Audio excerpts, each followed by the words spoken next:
Testing. Testing. Great, that works.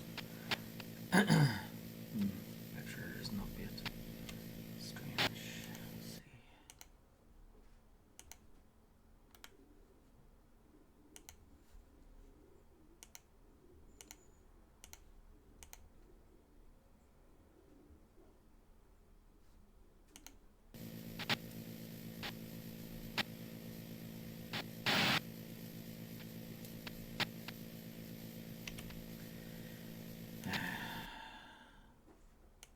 Oh, there it is now.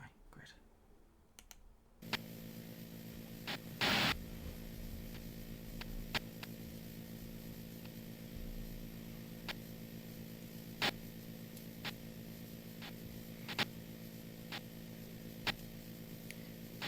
Okay, still setting up. There we go.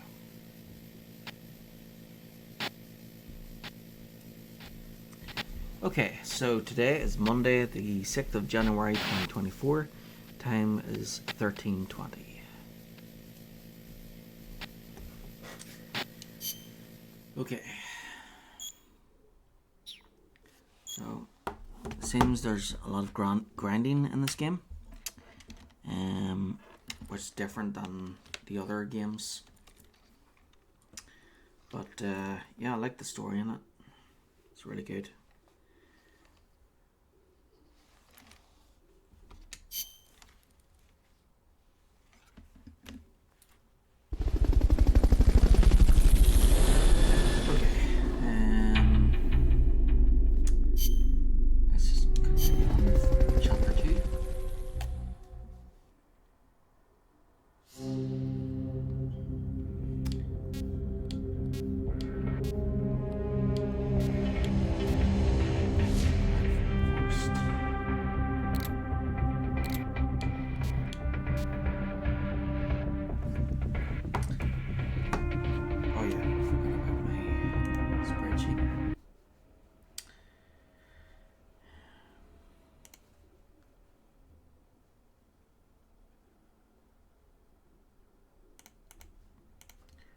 Yep, MGS.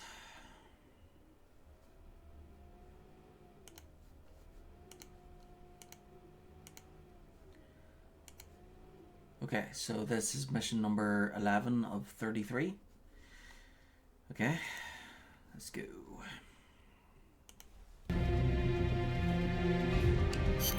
Snake, Peace Walker is the heart of the enemy's project. To prevent its completion, you'll need to either shut down or destroy the artificial intelligence that functions as its brain. According to Huey, that AI is now undergoing final calibrations in Strangelove's lab. It's inside a tropical cloud forest. Slip in and terminate that AI before they ship it out.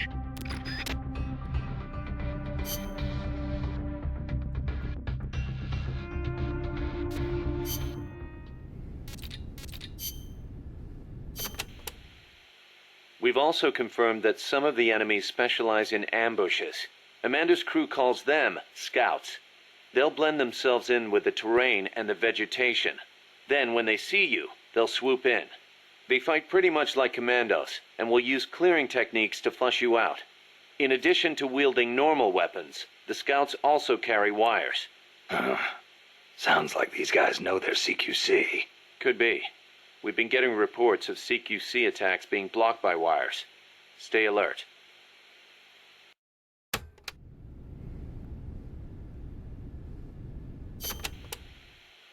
We've also confirmed that some of the enemies specialize in ambushes. Amanda's crew calls them scouts. They'll blend themselves in with the terrain and the vegetation. Then, when they see you, they'll swoop in. They fight pretty much like commandos, and will use clearing techniques to flush you out. In addition to wielding normal weapons, the scouts also carry wires. Sounds like these guys know their CQC. Could be. We've been getting reports of CQC attacks being blocked by wires. Stay alert.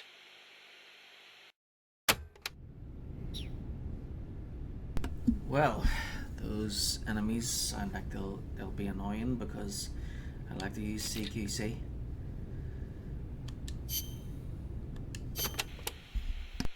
Are there any large-scale ruins in Costa Rica, Paz?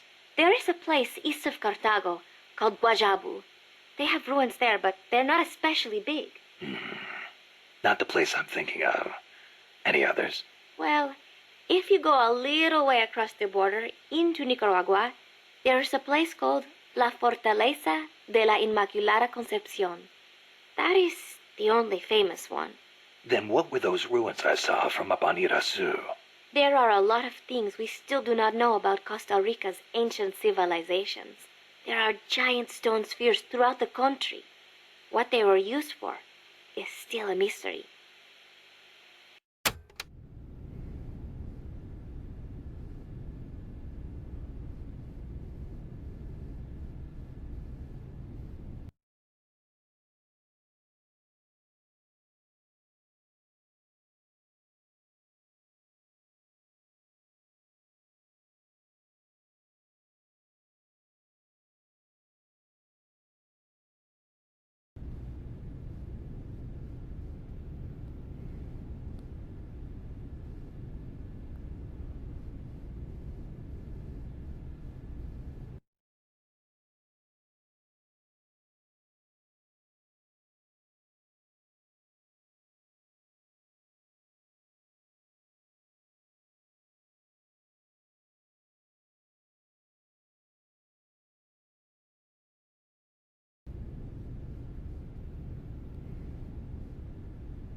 The cloud forests cover the central mountainous region of the country.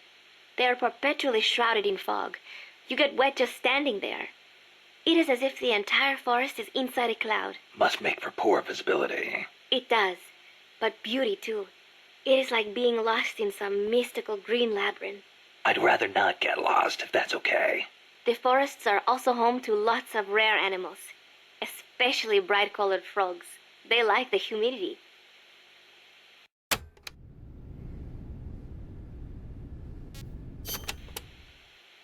You know that butterfly painted on Peace Walker? Any idea what that is? It is a morpho, a Palladius morpho, if I'm not mistaken. Pallades morpho. Uh-huh. It is the most common type of morpho in Costa Rica. Huh. It has these gorgeous metallic blue wings that shimmer in the light. You can see them even from a distance. You mean they reflect light? Correct. It is called structural color. Morphoscales have tiny bumps on them that interfere with the light and make them look blue. The space between the bumps corresponds to the wavelength of the blue light. Let me see if I get this. So if you could change the spacing, you'd end up seeing a different color.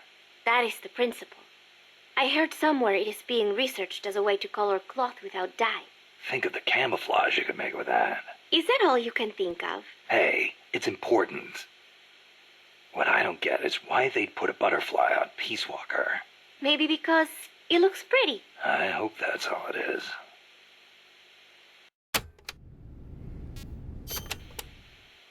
This area is a tropical cloud forest, continually covered in a thick mist.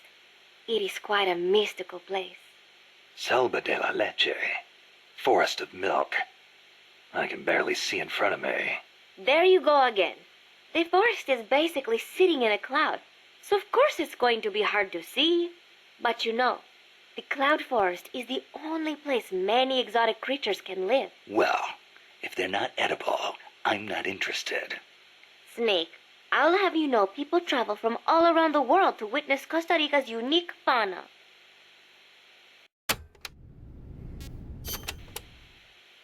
Snake, watch out for the frogs. Why? They bite? Relax. No frog's ever eaten a snake. Although, I've feasted on a few frog's legs myself. But they are dangerous. They are poisonous.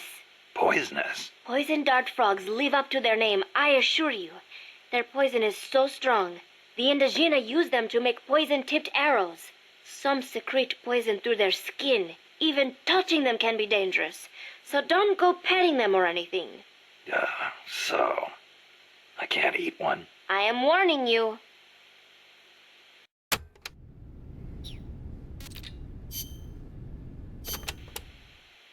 From here on in, you'll be in a cloud forest. The ground is covered in vegetation. You'll have plenty of hiding places, but so will the enemy. I'll keep an eye out for scouts. Trying to force your way through would be suicide.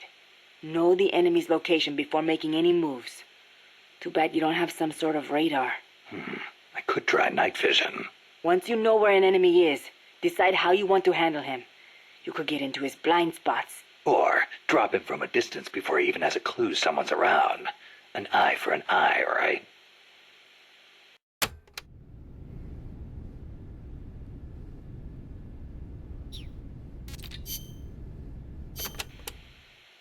Chico, you know much about cloud forests? Not that much. All I know is there's a world of difference between a rainy rainforest and a foggy cloud forest. But they have some things in common. Like, for instance, you gotta watch out for poison dart frogs. Both rain and cloud forests have high humidity, so they're perfect environments for frogs and other amphibians.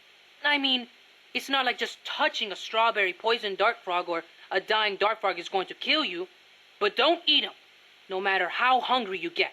I can get all the rations I need from Mother Base. No jungle food for me this time. Seriously?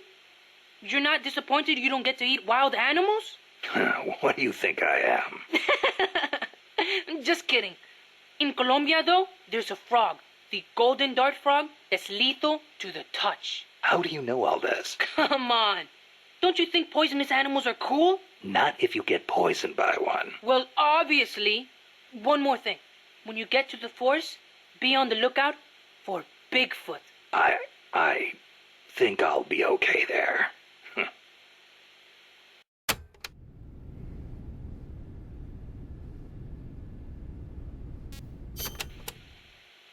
Bigfoot is an ape man that lives in the Rocky Mountains. In the local Indian language, he's known as Sasquatch. And get this, he's over 3 vara. Can you believe that? So he's kinda like a gorilla? Completely different. Even the biggest gorillas only get to about 2 vara, and they walk on their knuckles. Bigfoot's big, and he walks on 2 feet, like people. So he's more man than ape. Probably. His ancestors must have split off from humans at some point. Like before they started using tools and stuff. Yeah, but aren't the Rockies kind of far away from here? Not that far. According to Darwin, humans came all the way over here from Africa. Plus, There have been sightings in Venezuela of an ape-man called Mono Grande. Costa Rica has tons of plant and animal species, so I'd expect there to be at least one kind of ape-man. At least. Yep, that's right.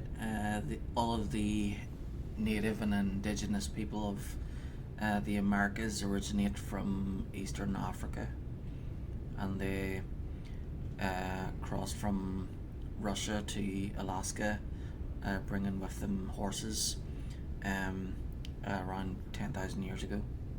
That's during the end of the last ice age.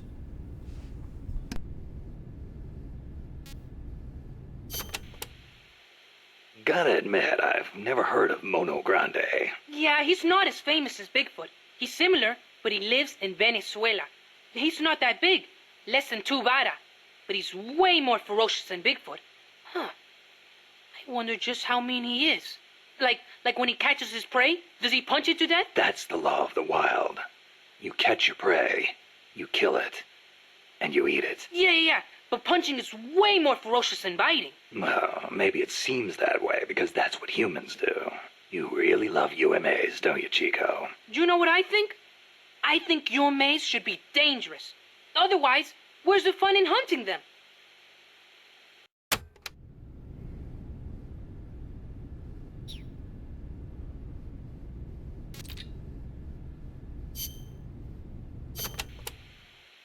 Doc, I'm starting to sense your feelings about nukes are a little different from your colleagues. How do you mean? Your little chat with Coldman back there. I told you my father worked on the Manhattan Project, right? You're familiar with it? The basics, yeah. It was the project that kicked off the nuclear age. That's right. Some of the finest minds of the 20th century, including multiple Nobel Prize winners, worked on it. They spent over $2 billion, and that's in 1940s money. It culminated in the successful nuclear test at Alamogordo on July 16th, 1945. And the first use in combat a few weeks later. Doc? I can't walk. What? My spine isn't shaped like everybody else's. I can't move my lower body, so I've never taken a single step, not since I was born. What's that got to do with your dad being in the Manhattan Project? As a result of his research, my father was exposed to high doses of radiation. It can't be a coincidence that my chromosomes are messed up. That's why I didn't want for these nukes to be another sword of Damocles. I wanted to give them a real purpose, to be a deterrent against war. Doc. And Coldman, we have to stop him, whatever it takes.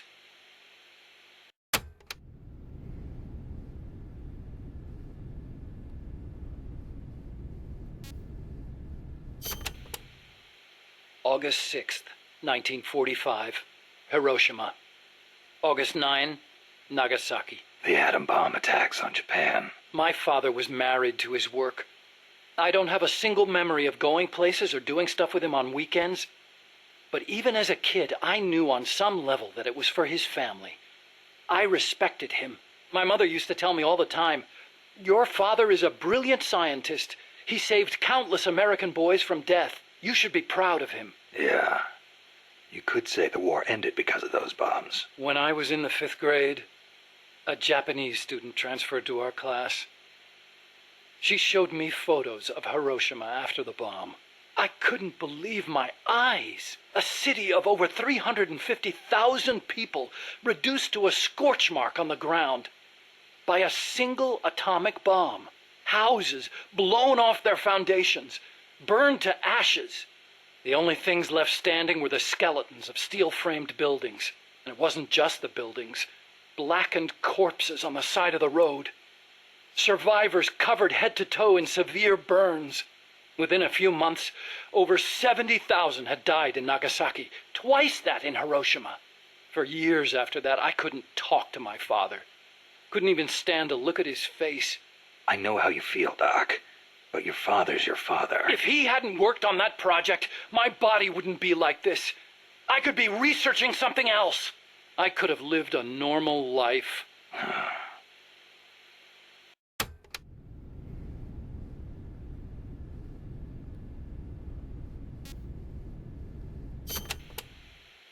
It wasn't so long ago the world stood on the brink of nuclear war. Just over on the other side of the Caribbean. I was 17 at the time. I'd skipped a few grades and was a sophomore at MIT. I remember feeling kind of apathetic about the news that came in every day. It seemed clear to me that as long as they had a grasp of the concept of nuclear deterrence, there was nothing to fear. Either that, or they were fanning that fear on purpose. As a way to secure a bigger defense budget? Huh, I can see that. But if that was their plan, it kind of backfired. Because it ushered in the era of détente between East and West. Coldman's really gonna do it this time. Once the nuclear genie is out of the bottle, the turn to be meaningless. People will die. Cities will burn. We have to stop him now before it's too late to turn back.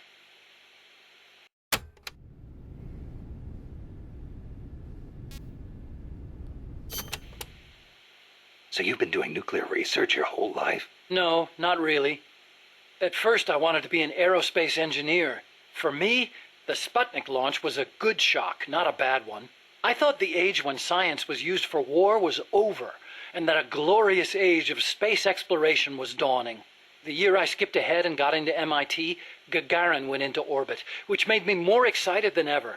Of course, even back then, I knew the space race was just another facet of the Cold War. Moscow had a leg up on us, and we were desperate to catch up. I know. But for me, it was a happy time. I joined NASA, got to do the kind of research I loved. Our nation's prestige hinged on our work. They gave us whatever resources we asked for. I knew you could turn a rocket into an ICBM by fitting it with a nuclear warhead, but that didn't bother me so much. It didn't last long, though. The space and nuclear arms races took up enormous sums of money. America beat Russia to the moon, but that's where it ended. Then time. NASA was slashed as a result. My father being a nuclear expert and all, they put me to work on a more obvious deterrent: missiles. At NASA, I'd been researching a locomotion system for lunar exploration. Tires aren't suited to driving around on the moon, you know. And that's how I caught Coldman's eye.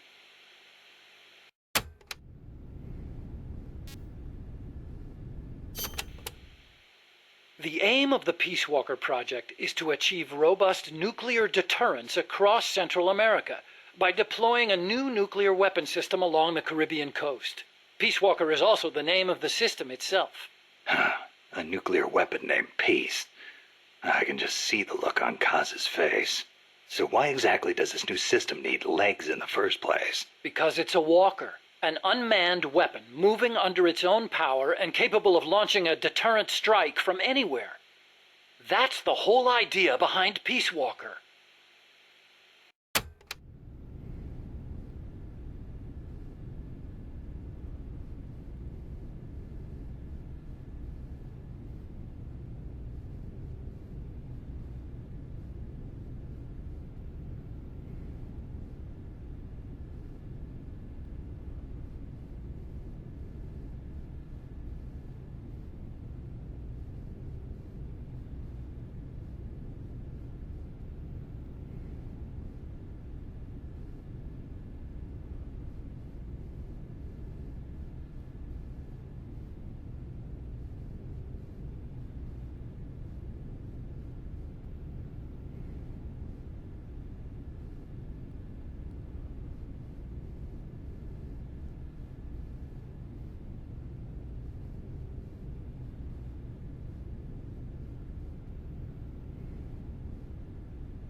the reason Peace Walker is a mobile nuclear weapon system is to maximize its potential as a nuclear deterrent. How so? If need be, Peace Walker can stay constantly on the move so that the adversary can't pinpoint its position. That allows it to avoid preemptive enemy strikes. So you're saying it keeps the retaliation card in play? Coldman likes to brag about it in this way. Like a land-based version of an SSBN. And there's another reason for them to be mobile. Peace Walker also has a self-destruct function.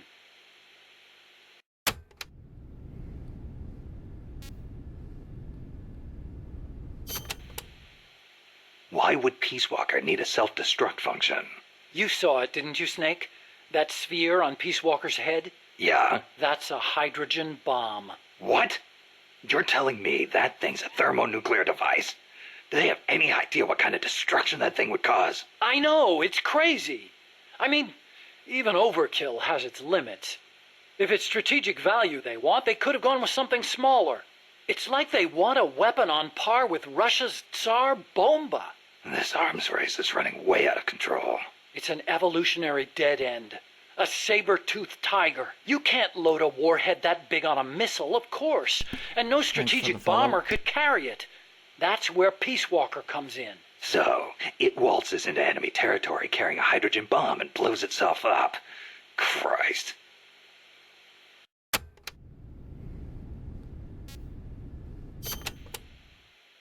The biggest nuclear warhead ever actually detonated was the Soviet RDS-220, nicknamed Tsar Bomba. It had an estimated yield of 57 megatons, 10 times as much power as all the explosives used throughout World War II. The test took place on October 30, 1961, above Novaya Zemlya. The explosion is believed to have created a fireball over 2 miles in diameter. Can you believe that? Like a miniature sun. The explosion was seen as far off as Finland, 600 miles away. And some people even reported windows shattering. The shock wave traveled 3 times around the Earth. 3 times? Peace Walker is armed with a massive hydrogen bomb, even more destructive than Tsar Bomba.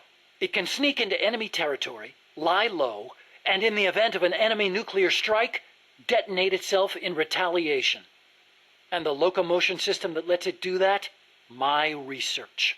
Snake, those legs were supposed to make my dream come true. Now they're about to jump the fence of nuclear deterrence. You have to stop them. I'll apply all my energy into developing weapons and equipment to help you do it. Sounds like a deal.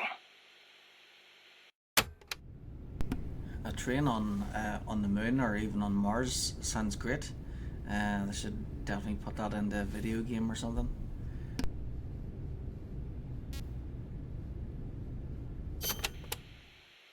What made you put an AI into Peace Walker? Well, for one thing, because it can't be manned.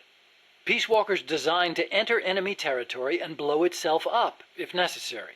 You can't put a person inside a weapon that could blow at any time, can you? So we equipped it with an AI instead.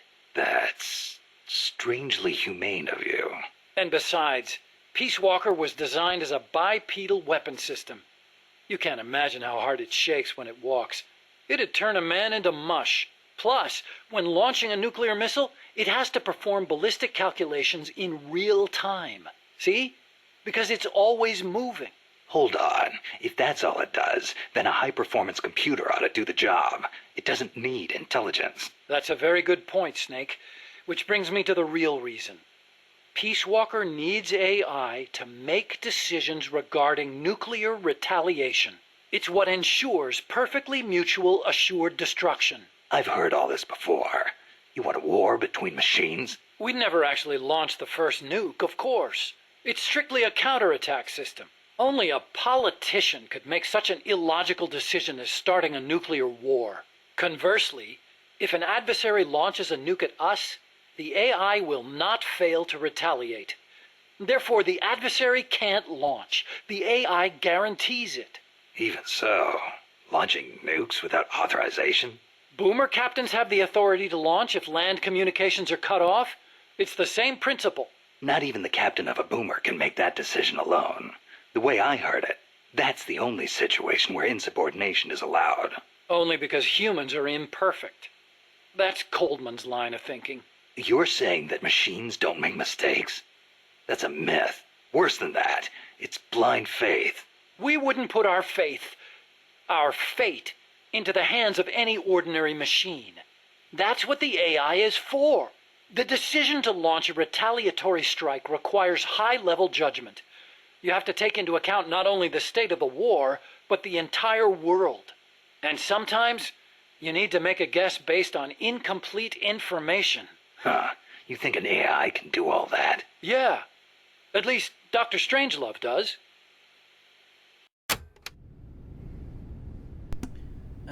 Yeah, except in the 1970s they didn't have technology like that.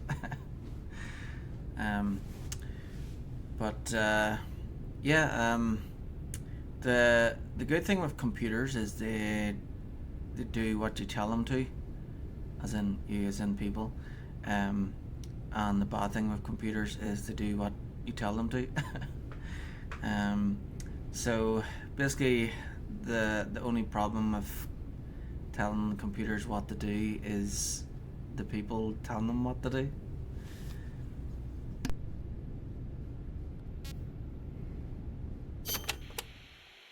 Peace Walker is fitted with several close-range weapons. We'd also planned for it to be able to enter enemy territory and self-detonate. Wonderful. What exactly are we dealing with here? Well, the flamethrowers for one thing. One in the front and one in the rear. Then there are the S-mines. They're like cluster bombs. It scatters them from its leg hatches. If you see those open, you better clear out quickly. And finally, the rockets. These can travel quite a distance, so stay sharp. On the other hand, it can't fire them from too close. But then again, there are those flamethrowers. It can also use its legs as weapons against any infantry on the ground. Ouch. But remember, Peace Walker technically isn't complete. With just the reptile pod, it can only perform relatively simple maneuvers. They've got certain quirks, too. What's more, look carefully and you should be able to predict which attack is coming next. Yep, avoid the legs. One touch of Metal Gear equals instant death. Okay, but why does Peace Walker need to walk on two legs? I think treads would be good enough. You'd be wrong. As you know, the terrain in Central America is rugged and complex, especially along the Caribbean coast of Costa Rica. You've got jungles, swamps, mountains, and the only way to get across all that terrain, no matter how rugged, is on legs. Yeah, but wouldn't it be tough to cross a swamp, even on legs? It wasn't easy, that's for sure. The reason we picked Costa Rica as a proving ground is because we can test it on every type of terrain.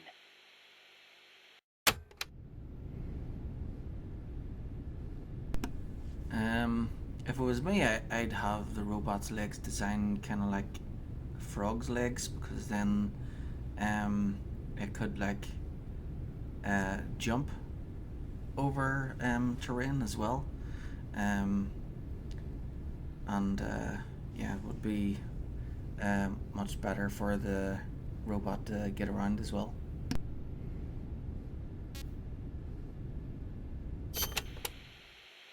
This Peace Walker project the CIA's talking about. You believed in it, huh? Yeah, I believed. Actually, maybe I just wanted to believe. What do you mean? Here's how Coldman explained it. Peace Walker's a weapon for peace. One to ensure true nuclear deterrence. It'd be the anchor to bring stability to Central America.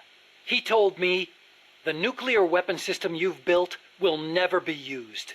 It will forever stand vigil as an icon of peace. And to achieve that, he needed my bipedal locomotion technology. To be honest, I was flattered. Flattered? Wouldn't you be? My colleagues in the scientific community have never taken me seriously. They told me bipedal locomotion was a pipe dream, that it'd never amount to anything. It was the first time anybody recognized my work. How could I not be happy? And besides, it was my chance to surpass my father. To create nukes for peace. Or so I thought anyway. But Coldman's really going through with it. Yeah. Makes perfect sense, really. No one would give the project any notice unless they could prove that an unmanned system is capable of launching a nuke.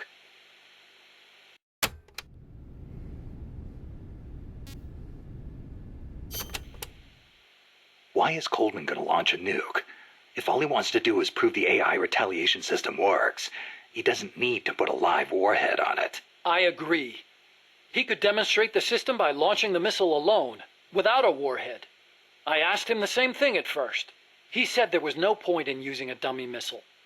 That it'd take an actual nuclear launch to deter potential enemies. Launching the real deal gives him a leg up in negotiations with Langley. That's what he's really after.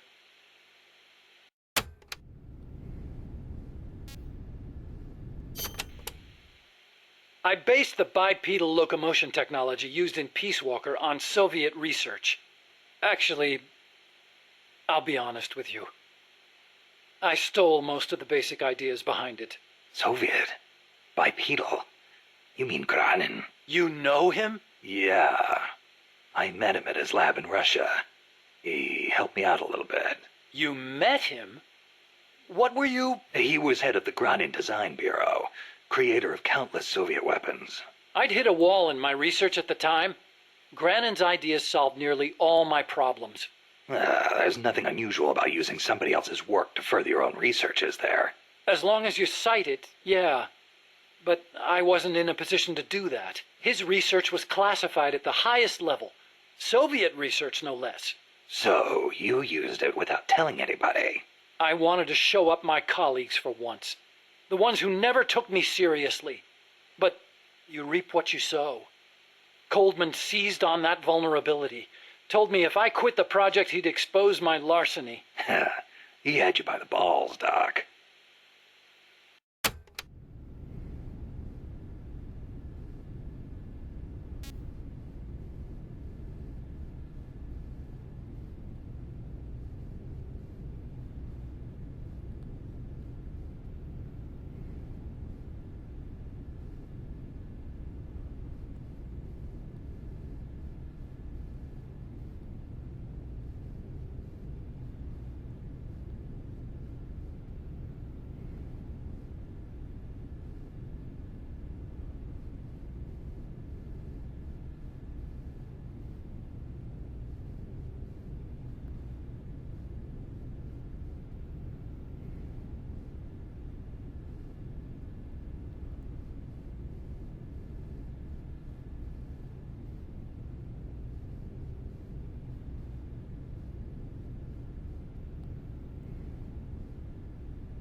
How'd you get your hands on Granin's research? That was also Coldman.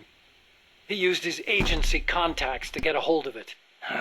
Giving you stolen information, then using it to blackmail you. Damn. I knew it was Granin's work the minute I saw it. See, I'd been corresponding with him for a while. Corresponding? Letters. Between scientists doing the same kind of research. He always complained that nobody understood his ideas on bipedal locomotion. So you're the American friend he was talking about. Obviously, he didn't write a word about the technology in his letters, except for one time.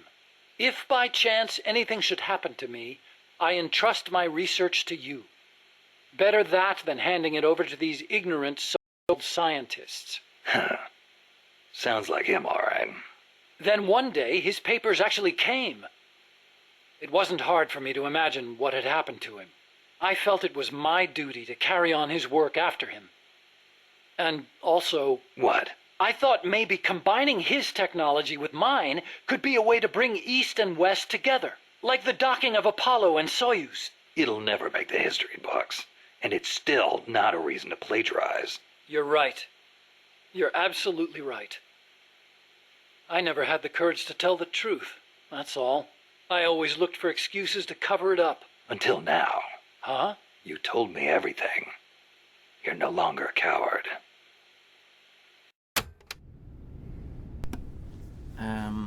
So yeah, I'm not sure if I have anything that's EMP. The only thing I can think of is the chaff grenades, but they'd only be useful against cameras and sensors and stuff like that. Yeah. I think they're just making stuff like that up to try and, because they have to try and think up of ways on how to make the boss battles better. So even if I do end up having EMP type weapons, basically what they're saying is that they'll be useless in the boss fights.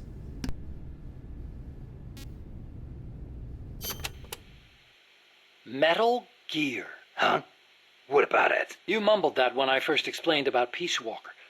I'm curious what it meant. Exactly what it says. Metal Gear. Granin coined the term. Granin did? He thought of his technology as the metal gear that meshes infantry with artillery. I like the sound of that. Metal Gear. It's got a nice ring to it. Better than an outright lie like Peace Walker, anyway.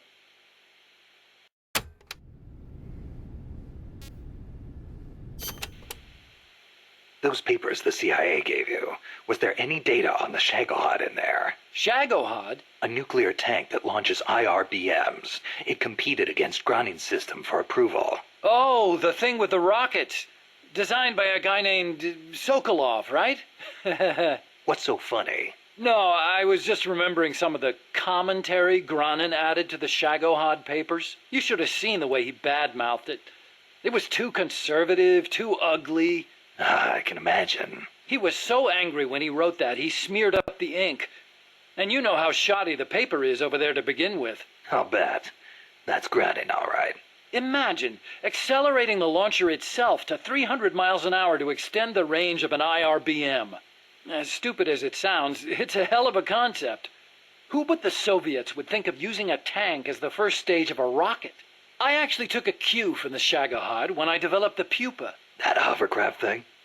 You stole that one, too? Give me a little credit. I only borrowed the concept. The technology is original. As it turned out, hover technology wasn't enough to handle all the terrain in Central America. It relied too much on brute force. But the Shagohod was a major threat. That thing could corner like you wouldn't believe. Built pretty tough, too. You sure know a lot about it. It almost did me in. I couldn't forget it if I tried. Did you in? So you were the one who took it down. Wow! You really are amazing. I didn't do it alone. No, seriously, thank you. We might not be here today if they'd begun mass-producing that thing. Then again, they're hard at work now miniaturizing nuclear warheads.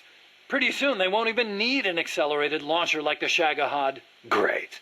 That means they're that much closer to being able to launch from anywhere in the world.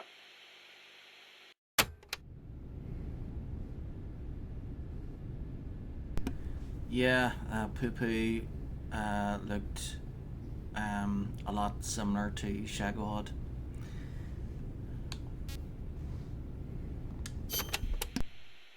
Chico called Peace Walker the Basilisco. Basilisco? Oh, right, Spanish. That's funny. I once used the codename Basilisk for the Peace Walker platform myself. What for? The class of lizards called basilisks can walk atop any type of terrain. In a pinch, they can even stand up on two legs and run across water. Perfect name for a system that can walk anywhere in Central America, right? Plus, there are the legends. What legends? The basilisks of legend were highly venomous creatures. There's a story told by the ancient Romans. A knight slew a basilisk by piercing it with his spear. The creature's poison seeped up the spear and killed both horse and rider. Remind you of anything, Snake? Nuclear deterrence. Bingo. Kill it, and you die along with it. Your hands are bound. I wanted Peace Walker to be like that. You should know that people aren't that rational. Sometimes people do things that don't make sense, even when they know they're going to die. Or maybe it's because of that. Maybe you're right. But that's exactly what I don't understand.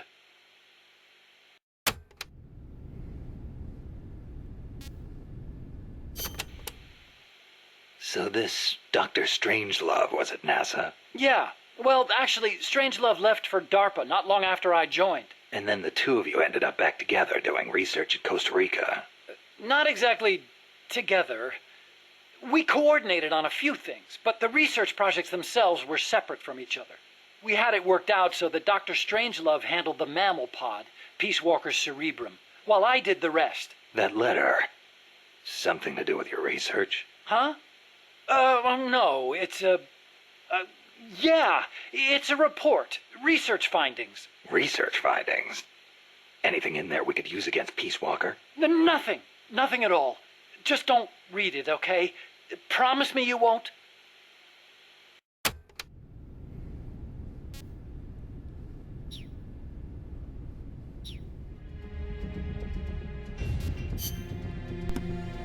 Get ready for the next mission.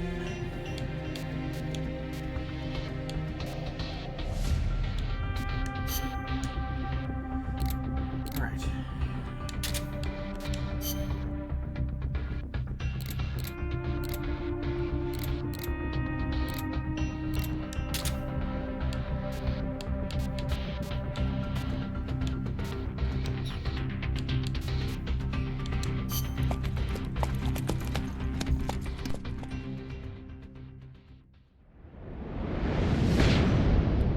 Chapter 2, The Phantom Hero.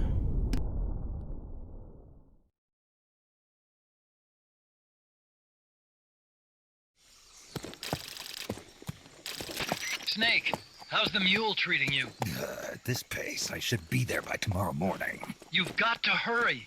The AI could be completed any time now. Would be nice to have a guide. Already on it. I've enlisted Paz to help you. She knows the jungle pretty well. Snake, I know you are an expert in survival, but you need to stay alert. You are in an ancient jungle so foggy you can hardly see the trees. It is home to 2,500 species of plants, including 400 types of orchids. There are also 500 species of butterflies and over 400 species of wild birds. The bedrock is solid enough that Mayan ruins have miraculously survived centuries of earthquakes. An AI lab in a Mayan ruin. Who'd have thought, hey, Huey? My sentiments exactly. That doesn't mean security's any less tight, though. You still have the ID card I gave you, don't you? Got it right here. That'll get you through the gate, no problem. After that, you're on your own. As long as the AI remains unassembled, Coldman's plan's on ice. What about security inside the lab? Well, it shouldn't be a problem for you. Strangelove demanded that the security presence inside the lab be kept to a minimum. It's not all good news, Snake. Coldman knows we're here. He's raised security in the area surrounding the lab. You'll be seeing a lot of that Chrysalis UAV, and a bunch of patrol choppers too. There may be scouts in the jungle lying in ambush. As you approach the lab, be extra vigilant. I'll be careful.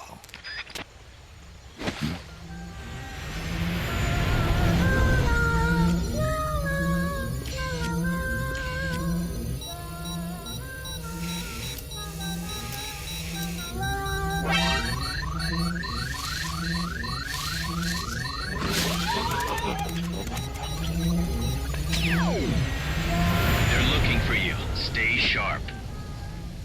Snake, Strangelove's lab is a few miles to the north. It won't be long before the AI is complete. Don't let that happen.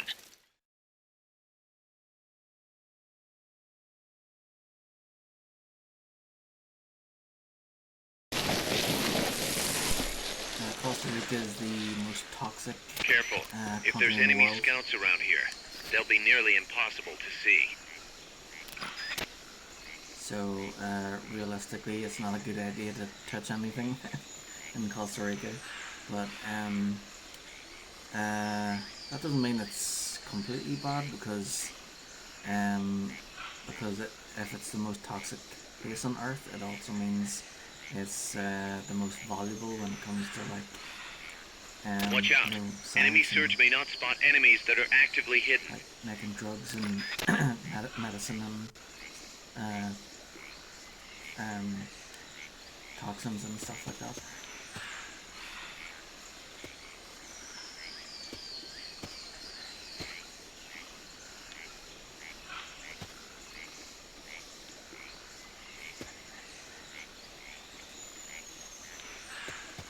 So I've never played this game before, so I've never. These scouts sound extremely annoying. I don't want to like walk in front of one. But these scouts are supposed to be like the masters of ambushing. I want to try and spot them before they spot me. So check them out to see where I need to go. Right, so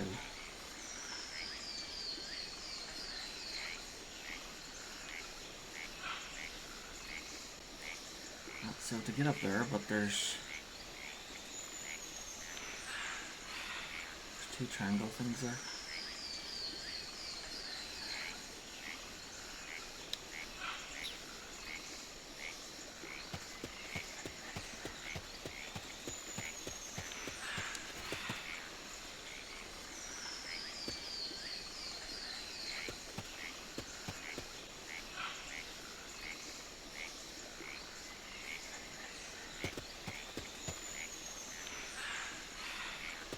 Somebody there? Nothing here.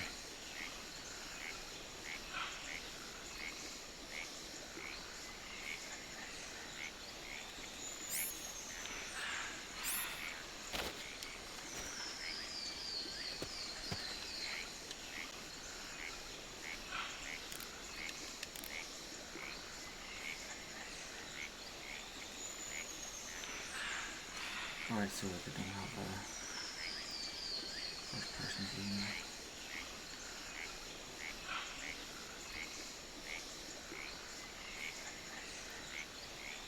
Trying to find the guy that said that.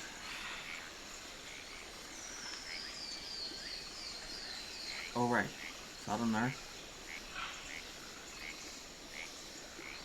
Disguised as a plant.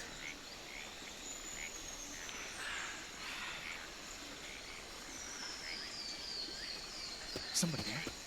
Yep, that's him. Nothing here.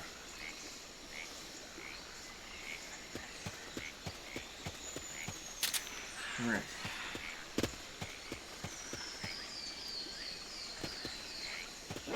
Here he is! Alright, Go!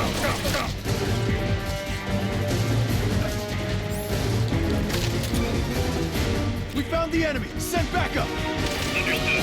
Dispatching reinforcements now.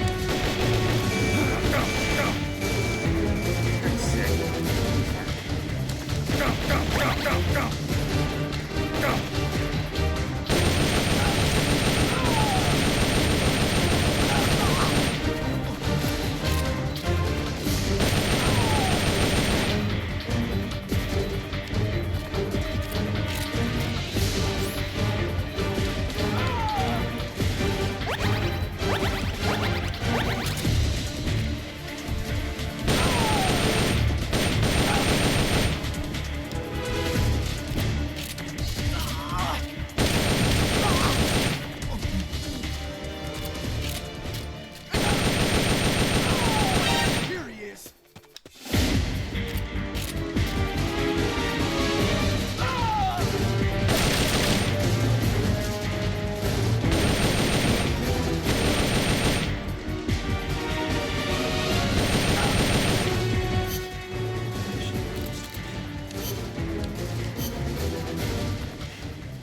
I know where that guy is now.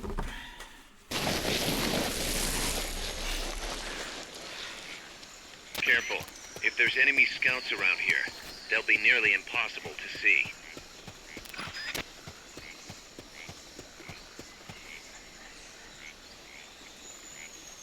So there's one there, and then there's one over there somewhere.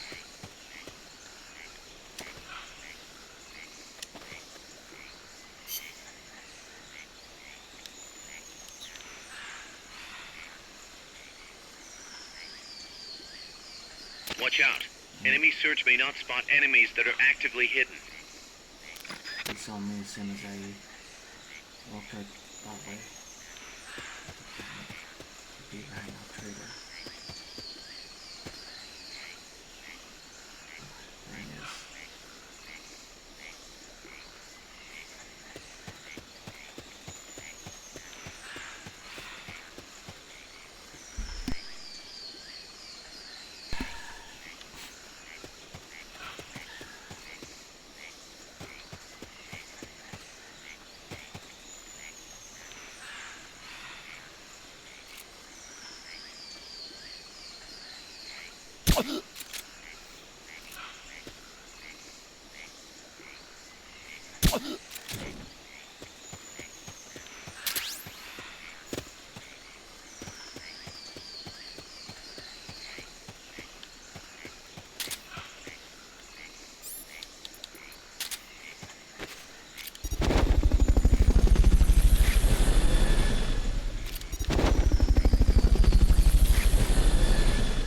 Fulton recovery helicopter is complete. Fulton recovery subject confirmed onboard helicopter.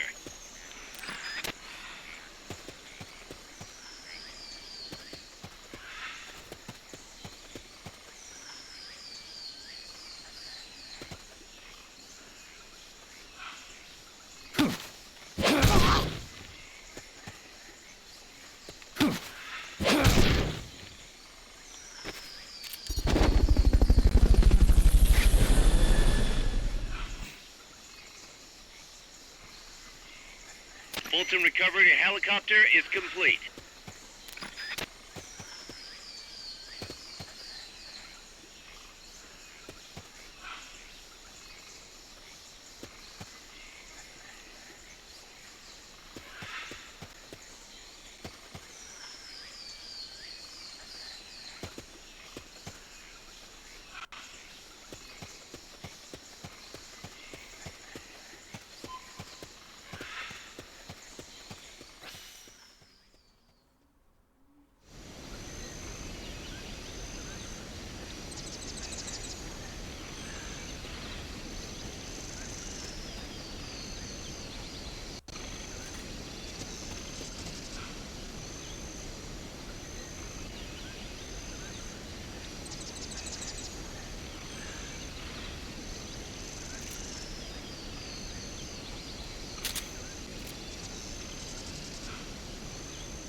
Nothing here.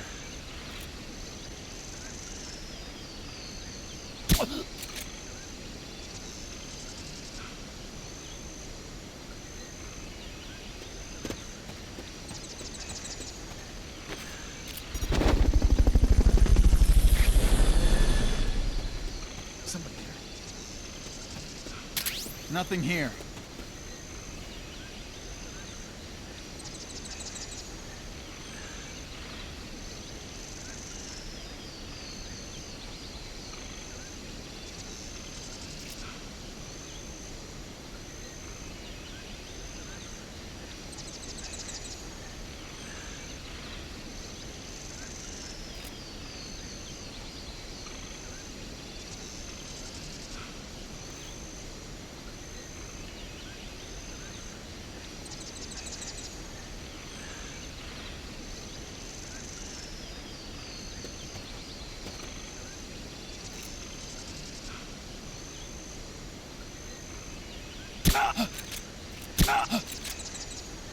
Who are you?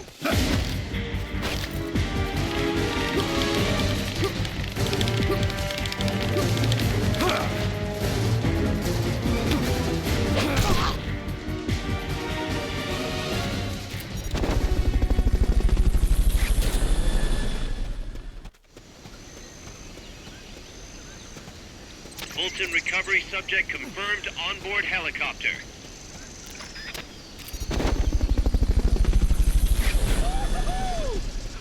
That area is not part of the mission.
Okay, so I need an RPG.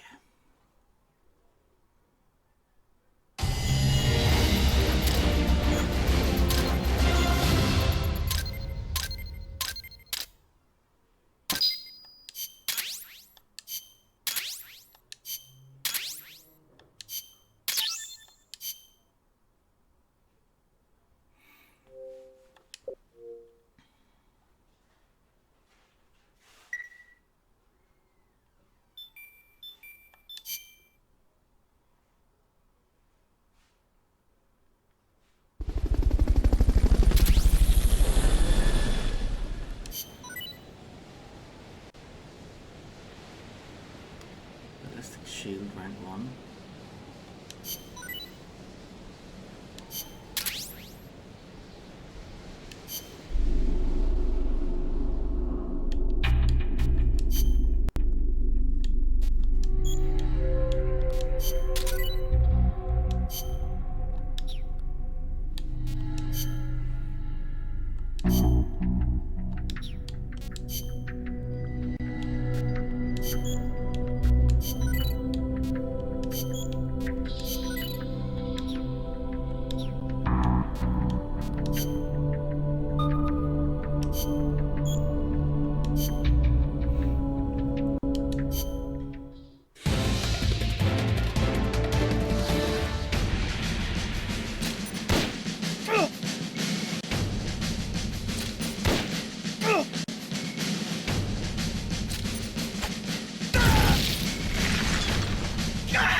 Let's get this mission started. Complete the mission and proceed to the Fulton recovery point so we can get you back alive and well. Good luck out there.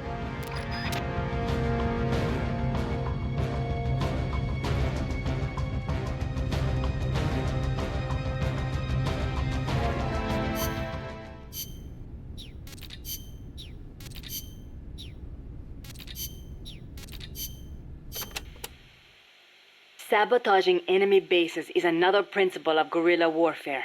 You will need explosives for that.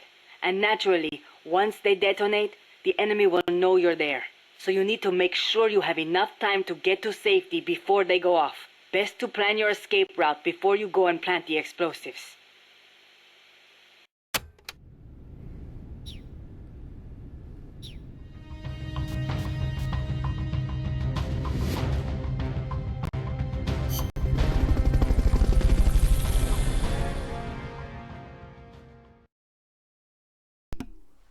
Okay, let's get it done.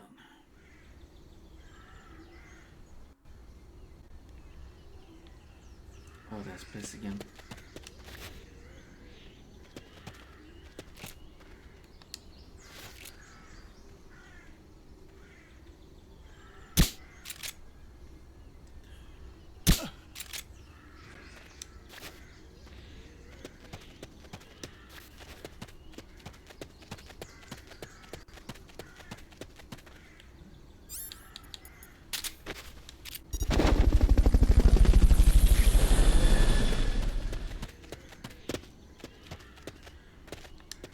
Fulton recovery helicopter is complete.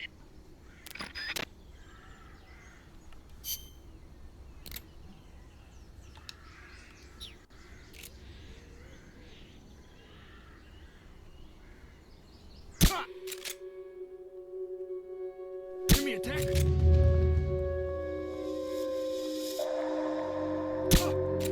What the? Being shot at! Going to alert status!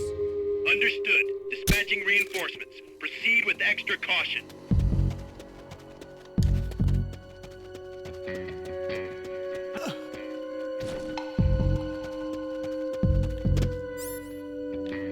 Hey!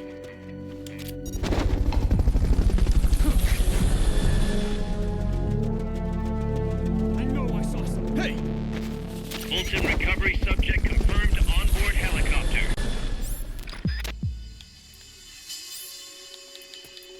Fulton recovery helicopter is complete.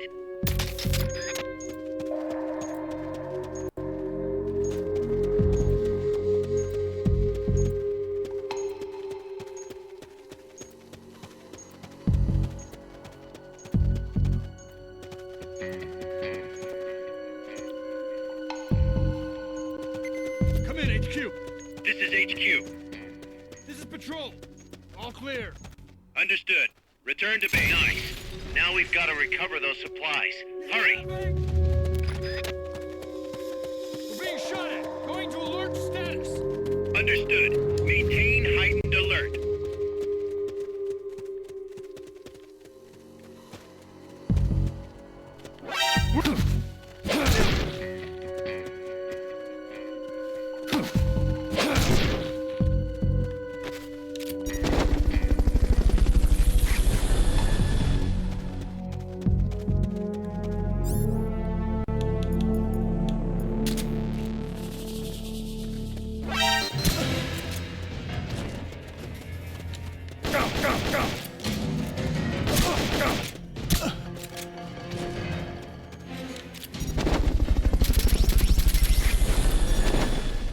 Yes. Now get over to the goal. Fulton recovery subject confirmed onboard helicopter.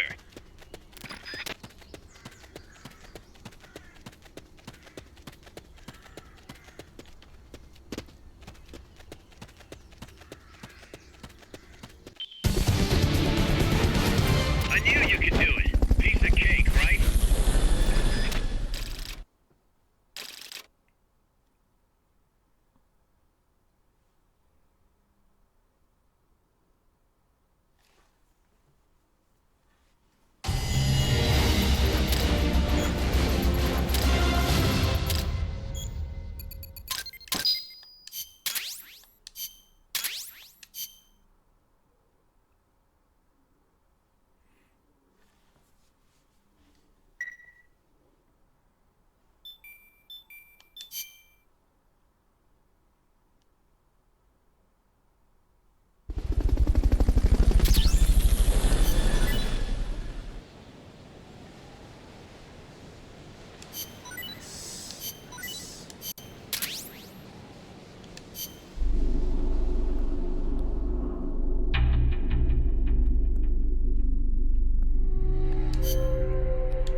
Good job, team.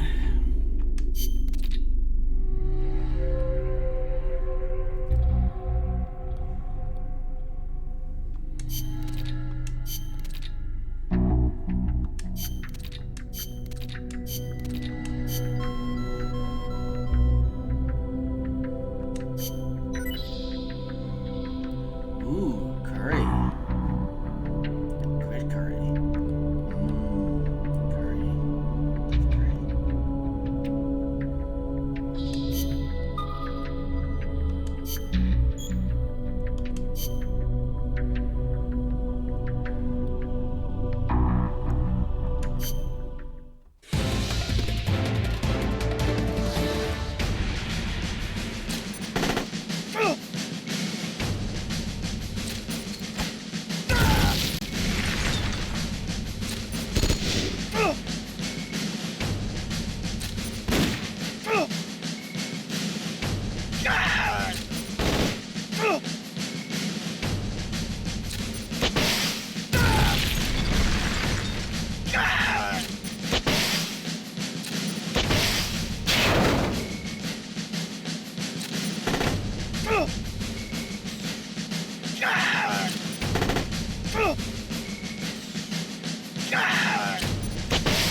Oh no, Badger died.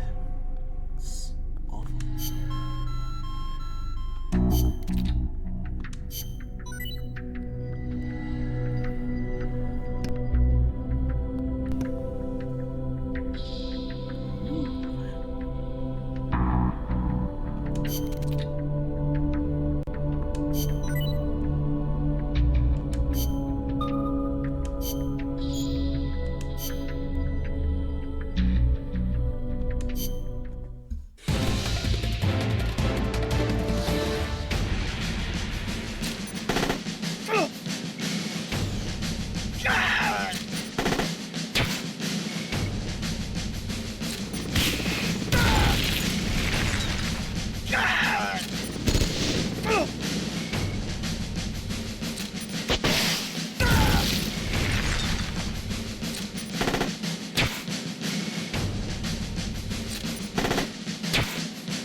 that's a hind.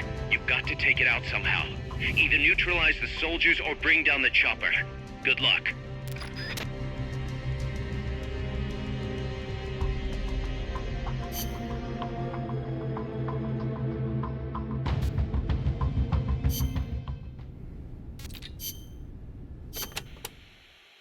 Catarata de la Muerte means waterfall of death. Huh. How cheerful. I am sure it will be no problem for you, Snake. Especially compared to all the dire situations you've faced in the past. Yeah, easy to say now. We'll see what really happens. Sorry. Still, you have surprised me. Everything they say about the legend is true. I'm neither hero nor legend. But for some reason, I don't mind you calling me that. Thanks. Be careful, Snake. Peace.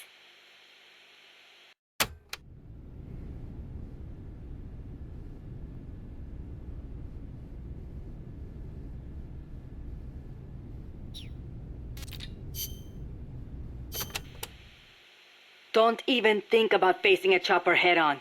Guerrilla tactics would work well in a place like that. Moving from tree to tree will make it hard to get a fix on you from the air. That's your best chance. Good thinking, Commandante. You clearly know your way around a battlefield. Enough, boss. Time to stop talking and start using your ears. When you're hiding, you won't be able to see the chopper that well. It's important to use sound to get a read on its position. You could also try taking out its tail rotor. That would greatly reduce its mobility. And watch out for ground troops. Copy that, Commandante.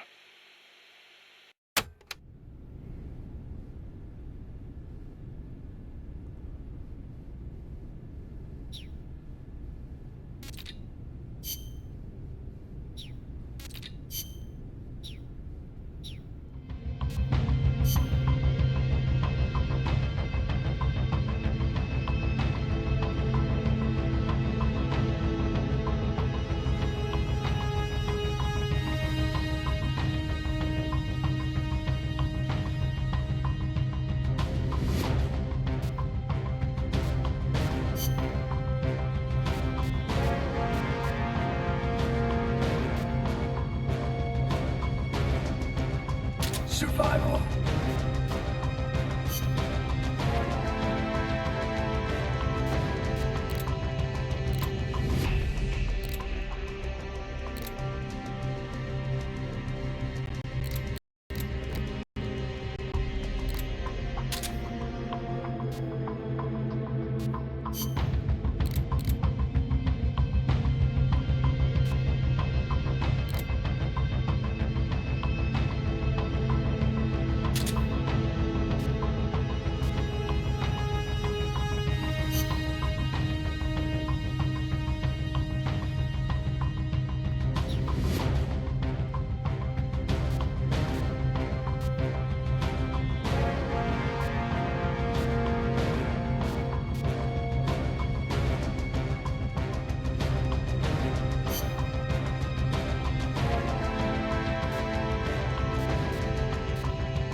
Enemies close! Somebody's here!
quit?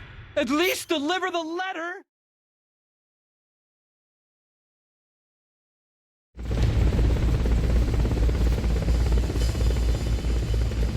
Neutralize the enemy troops. They haven't seen you yet. Perfect. Now's your chance.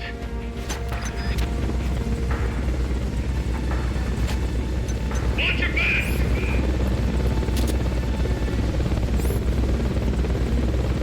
Who's that? What is it? Move in! Grenade! Busty cover!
Boss, I'm starting to wonder if recruiting the soldiers with a Fulton isn't a little heavy-handed. I already don't like where this is going. I think the voluntary approach could be more pragmatic. Technically, we're not a corporate entity, but at our size, that's not too far from the truth. We can't keep using guerrilla tactics to find new blood. To search for volunteers, select recruit from the menu, or select trade to exchange soldiers with other mercenary units. Yeah, provided we got the friends for that.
Clear the rubble in the cloud forest that's blocking our advance. Some C4 could make short work of it. If you succeed, our efforts in this area will be made that much easier.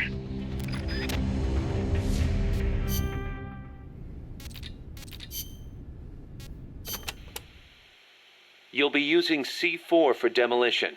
As you might imagine, it's gonna make a big noise when it detonates. For your own safety, make sure you put distance between yourself and C4 before detonating it.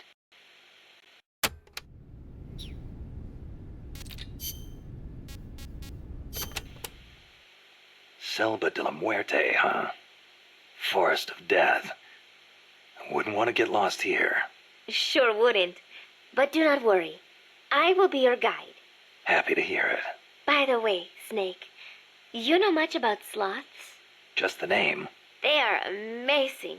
Sloths spend almost all of their lives up in the trees, except for when they have to go to the bathroom. Plus, they barely eat a thing. What? How do they survive? Why do you think they are called sloths? They hardly move, so they hardly burn any energy. They are also able to maintain a low body temperature, lowering their metabolism further and allowing them to survive on very little. Wouldn't that make it easier for them to get picked off by predators? They stick to the trees, helping them blend in and stay out of sight. They say there are even some sloths that grow moss when they reach a certain age, like some sort of fairy tale forest hermit, huh? I knew a great old sniper once. Guess he was even more in tune with nature than I thought. Old sniper? What are you talking about?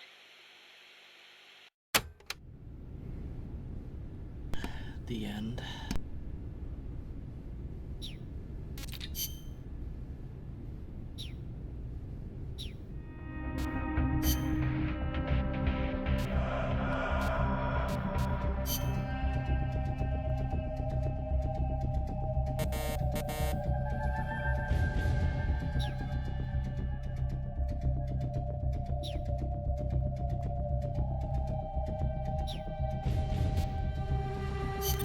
Snake, that's a hide.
Forget about the chopper for now. Just take out the troops.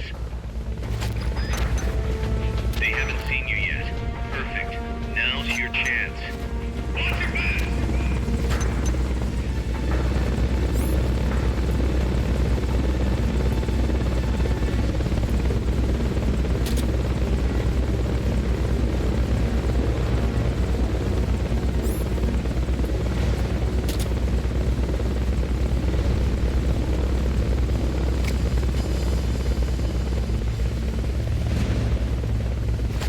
What was that? Enemy!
2 helicopters?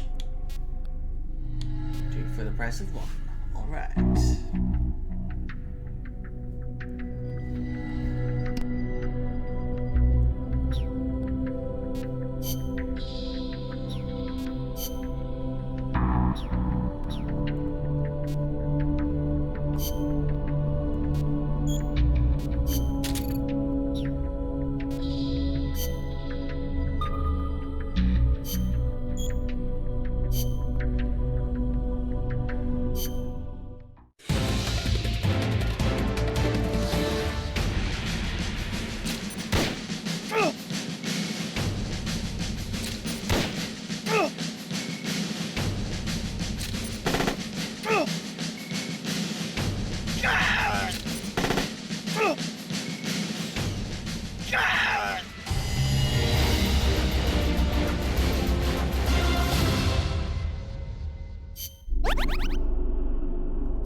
Clear the rubble in the cloud forest.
survival.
I just heard.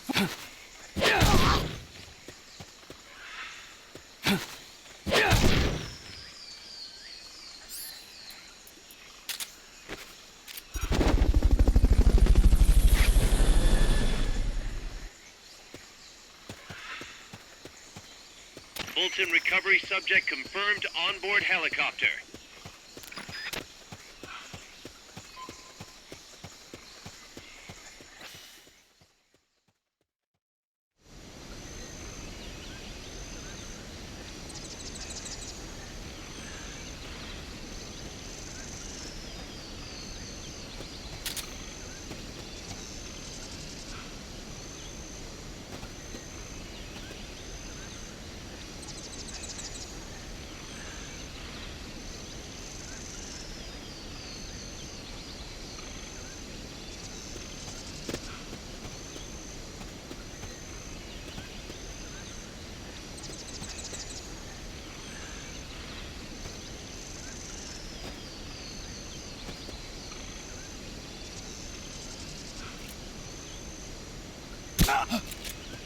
Who are you?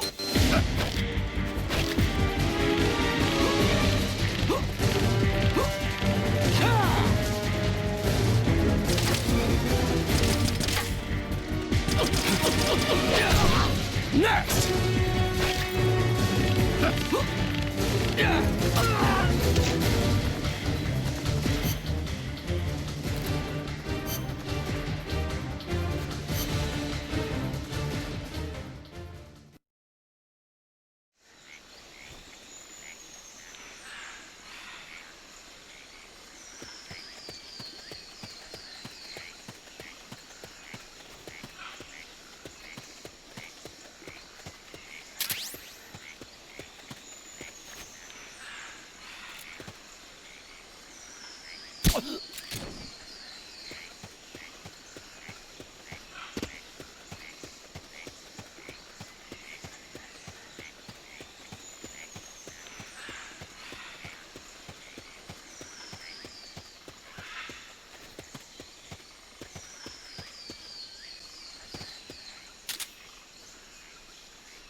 Fulton recovery subject confirmed onboard helicopter.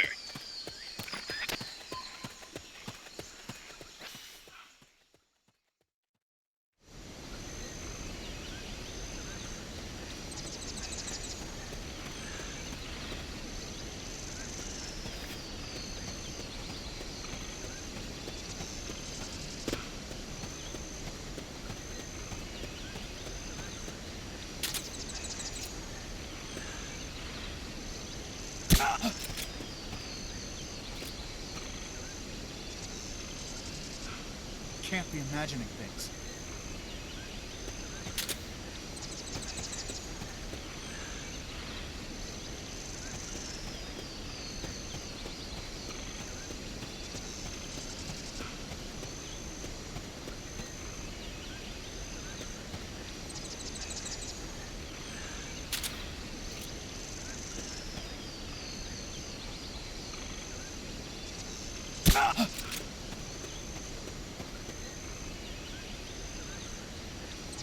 Can't be imagining things.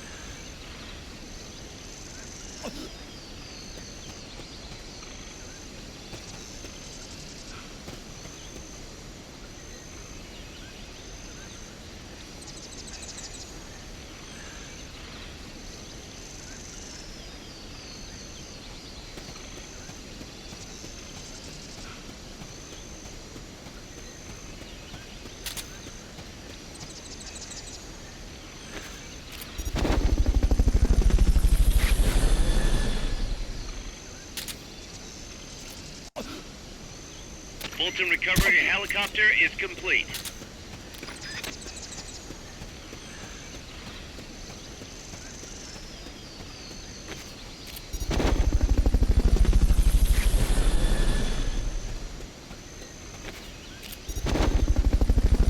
Fulton recovery subject confirmed onboard helicopter.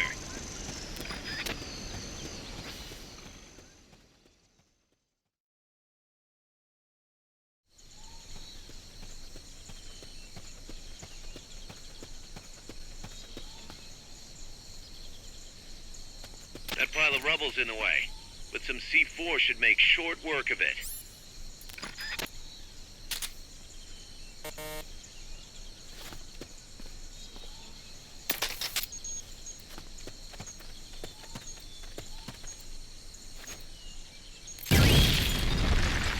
Head for the recovery zone. We'll pick you up there. Mission complete. The folks back at Mother Base will be thrilled.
Snake, infiltrate Dr. Strangelove's research lab and either deactivate or destroy the AI. The lab's built into some ancient ruins, so find those first.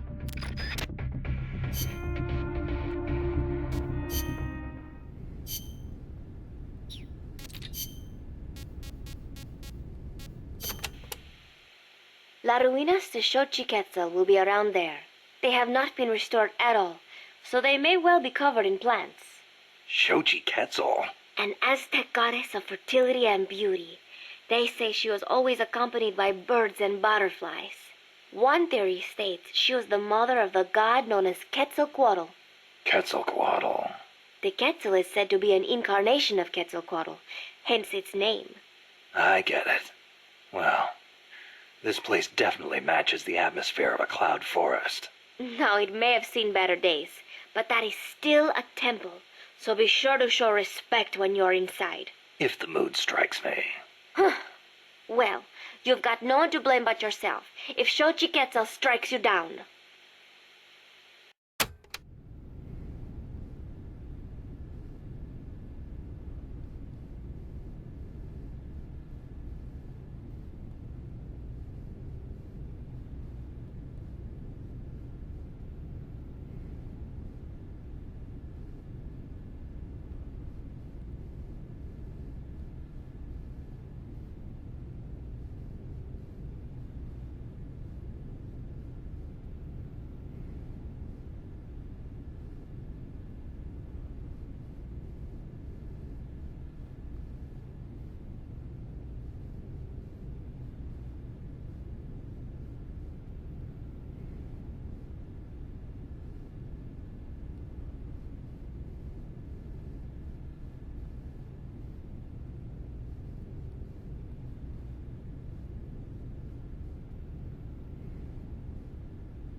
The paths there are buried in vegetation.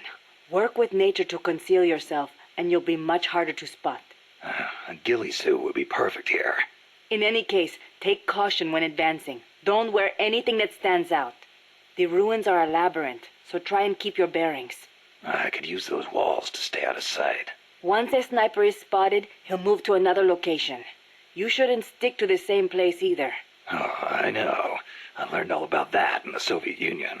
It is not necessarily a good idea to try to engage a sniper in close quarters combat. Finally, once you've found a place to hide, don't let them take you from behind. Don't worry. No one sneaks up on me.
scouts are really hard to spot because they use grass or dirt to camouflage themselves.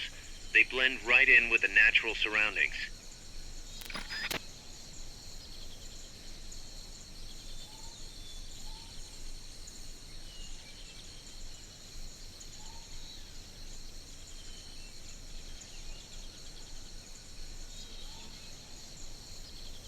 Snipers and laser sights are a deadly combination.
Fulton recovery subject confirmed onboard helicopter.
Fulton recovery helicopter is complete.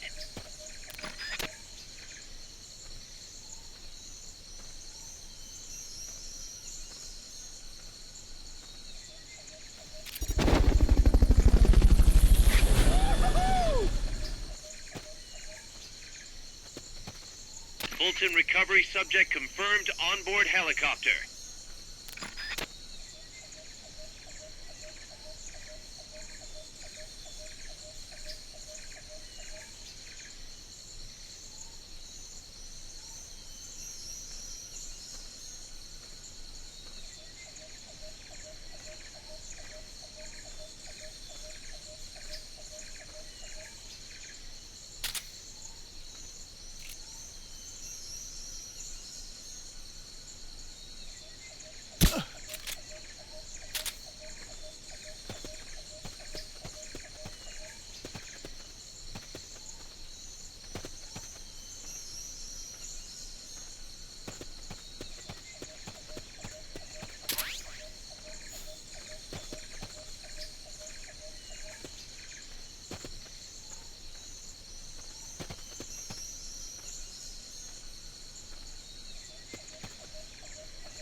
Hey, Tu m'as trouvé. C'est moi, le loup. French. Fini de jouer à cache-cache. Dis-moi qui tu es. Please, do not kill me. You're no soldier. I am a tourist. What's your name? Please. What are you doing here? Cecile. Cosima. Caminada. You're not one of the soldiers? Please, lower your gun. Who are you? I'm an ornithologist. A poacher? The gun's for self-defense. I'm looking for that one rare bird in Costa Rica. Which one? The quetzal? Right, the quetzal. They're rare, but they're not covered under the Washington Treaty. The resplendent quetzal is red-listed. Really? You know your stuff. I am an ornithologist myself. Well, we'll have to compare notes later. Here, drink some of this.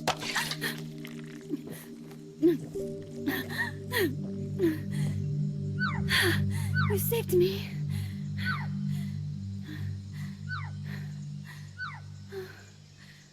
They told me this was a paradise. That there were more rare birds here than anywhere else. That there was no war here. That it was safe. They told me it was every birder's dream. But they were wrong. What happened? If only I had not recorded that stupid voice. Voice. I was trying to capture the quetzal song. Making my way through a thicket, I saw immense runes towering before me. I chase it away. It will bite you unless you kill it. Go home. You're the one who made the tape. I am loyal to myself. Who's there? I was captured by that woman. But she was kind. She gave me food to eat and even bathed me herself each day. But she said I could go home in a month. So whatever you do, don't take off the blindfold. Do so, and you will never leave here. Guess you didn't listen. How'd you escape? I waited for an opening. Stole an ID card. They almost caught me, but I managed to elude them. You made it this far and then succumbed to exhaustion.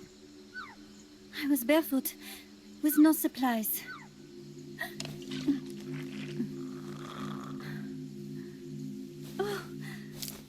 so sorry. I drank it all. That facility. Did you see anybody else in there? Well, there was another woman, but I never saw her in person. Because, you know, the blindfold. Oh, yes. She often sang. Sang? It was such a strange song. What kind of person was she? Could you tell anything from her voice? I don't know. I don't even know why I was held a prisoner. They confiscated my equipment, my supplies, my passport, money, everything.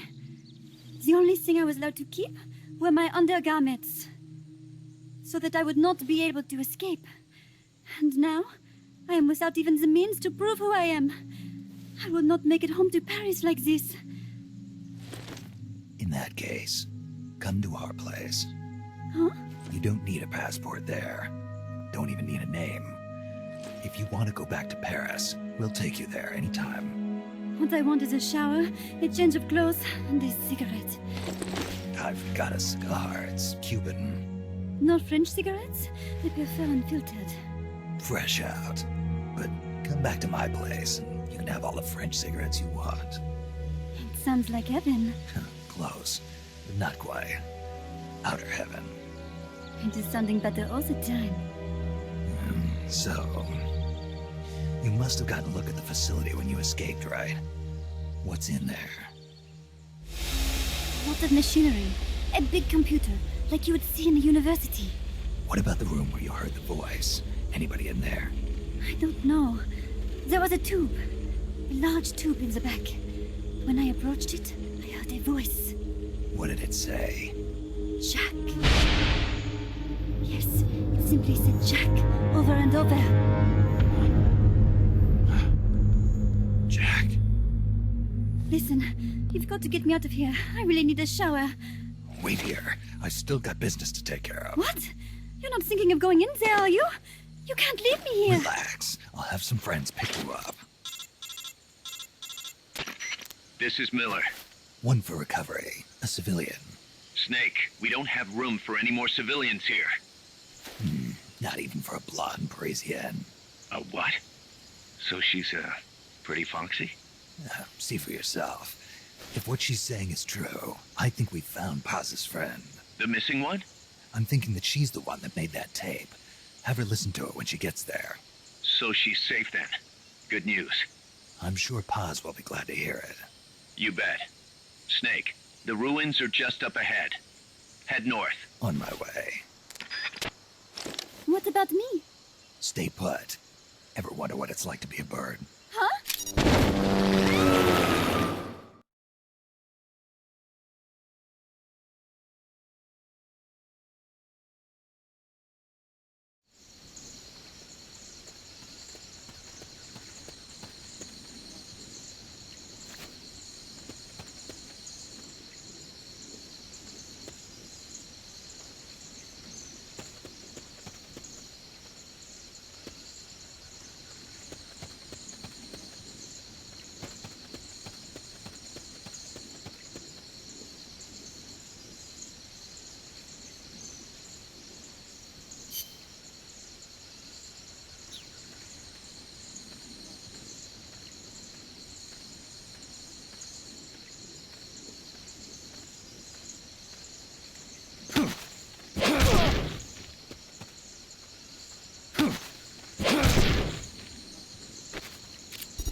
What's that noise?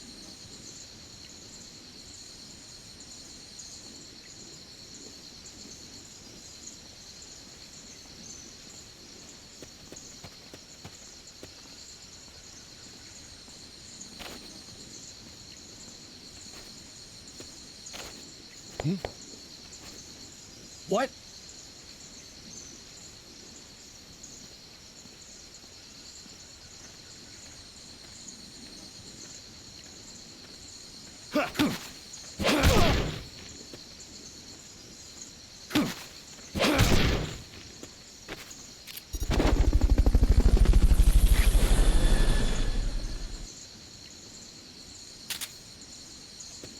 Fulton recovery helicopter is complete.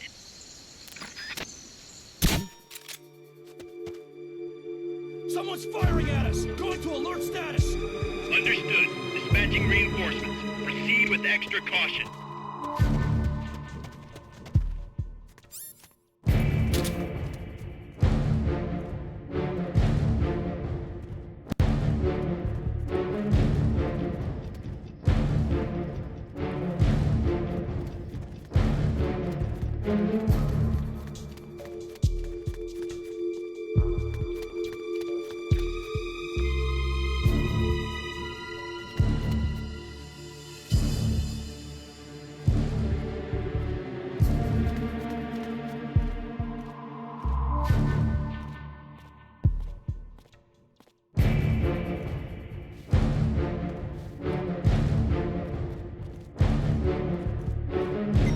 Come in, HQ!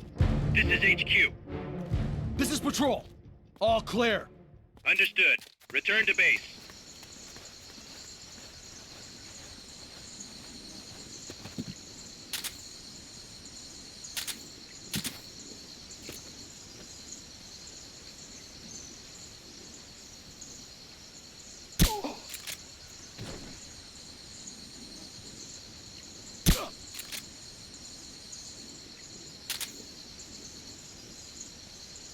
Guess not.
What's that?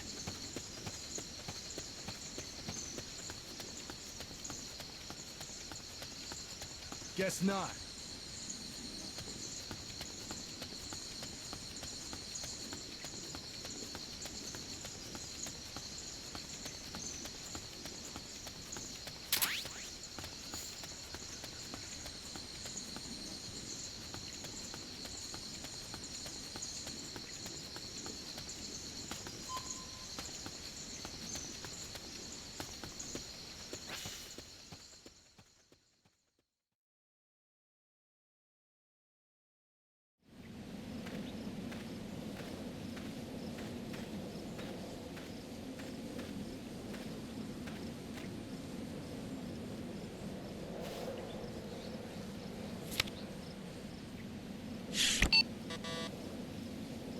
What?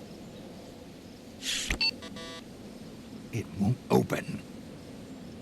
Damn. It won't open. What's wrong with it?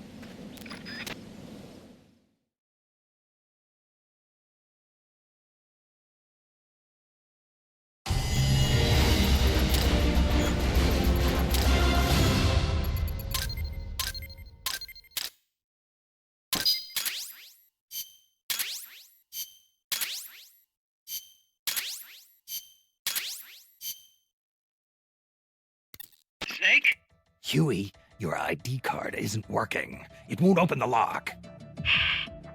It can't be. What's going on? She hates me that much? Strangelove's in charge of authorizing IDs. Sometimes a working card has its privileges removed. Say, if she decides she doesn't like that card's carrier. You think that's what happened? Well, I was never exactly her favorite. Well, this could be tricky. The soldiers outside aren't allowed in the lab either, so their cards won't do you any good. Great. Snake, Kaz, where's Cecile? she just got here. Hold on. Snake! Cecile, how'd it feel to fly? Wonderful. For a moment, I felt what it must be like to be a bird. It almost made me want to give up my research and get a pilot's license. Did you need something? You said you'd gotten an ID card, right? Yes, but it was confiscated when the guards caught me. Who took it? What did he look like? He had an orange jacket. I cannot recall his face, though. Yeah, they all look pretty much the same. Where did it happen? Let me think. Ah, yes! I do remember hearing the song of a nearby Quetzal. Just what I'd expect from a birder. Would you like to hear it? Huh? What's that song? It's my Quetzal. I took it with me when I was rescued. Didn't you say something about them being covered under the Washington Convention? Just kidding. That was just me. An imitation. An essential skill for any ornithologist. Pretty good, no? Damn good. If you want to hear the Quetzal song again, just let me know. I can tell you all about the birds of Costa Rica, too. Yeah, will do. Thanks, Cecile. No. Thank you, Snake. Talk to you soon. Kaz, did you play that tape for Cecile? I sure did. It's hers, all right. Then she must be... She's not. Cecile said she's never even met Paz. What? She's at least 10 years too old. But... I'm guessing Paz convinced herself that it was the tape her friend made. But never mind that. Let's go over what we know so far. The soldier with the ID card is wearing an orange jacket and is in a location where you'll hear Quetzal singing. Find that soldier, retrieve that card.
Snake, to gain access to the lab, you'll need an ID card. You can get one from a guard in an orange jacket stationed in an area where you can hear Quetzal singing. To get the ID card from the soldier, do a body check. You've got to get inside that lab before the AI gets shipped out. Get a move on.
You can steal items from soldiers by putting them to sleep or knocking them out and then doing a body check.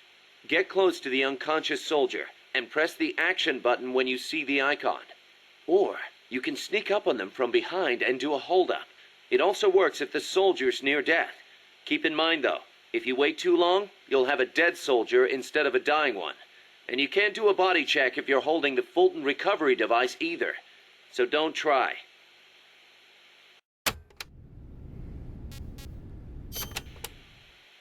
Scouts are outfitted with camouflage to help them hide. Some of them look kind of weird, like they've got seaweed growing all over them. Ah, ghillie suits. Not much difference between them and any other scout in terms of combat ability, but it does make them harder to spot. I'm sure it does. You've come across these before? Yeah, the Soviet Union. The first time, it took me a full hour to find the guy and take him out. Kaz, do you know what they shine? Shine? Like how? Like, from their heads. Their heads? How about their hair? Do they have a lot of it? What are you talking about? How the hell would I know? How about a parrot? Did anybody hear a parrot squawk? A parrot? Look, Snake, you're talking to the wrong guy. I mean, Cecile's the bird expert. Wait a second, what am I saying? You're not making any sense to begin with. Never mind. It's a long story. I'll figure it out another way. Forget about it. Yeah, I'll do that. Anyway, we've already lost too many good people to these surprise encounters. Make sure you don't end up like one of them.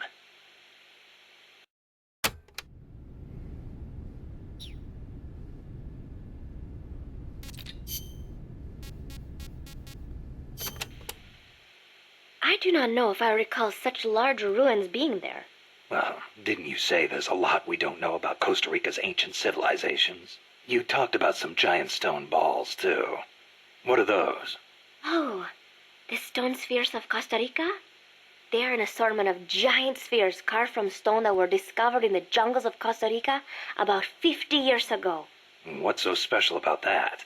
What if I told you some of them are nearly perfect spheres, and that they were carved out of granite, which is quite a hard substance? Could be good for laying a trap. And if they're spherical, they roll easily, too. Snake!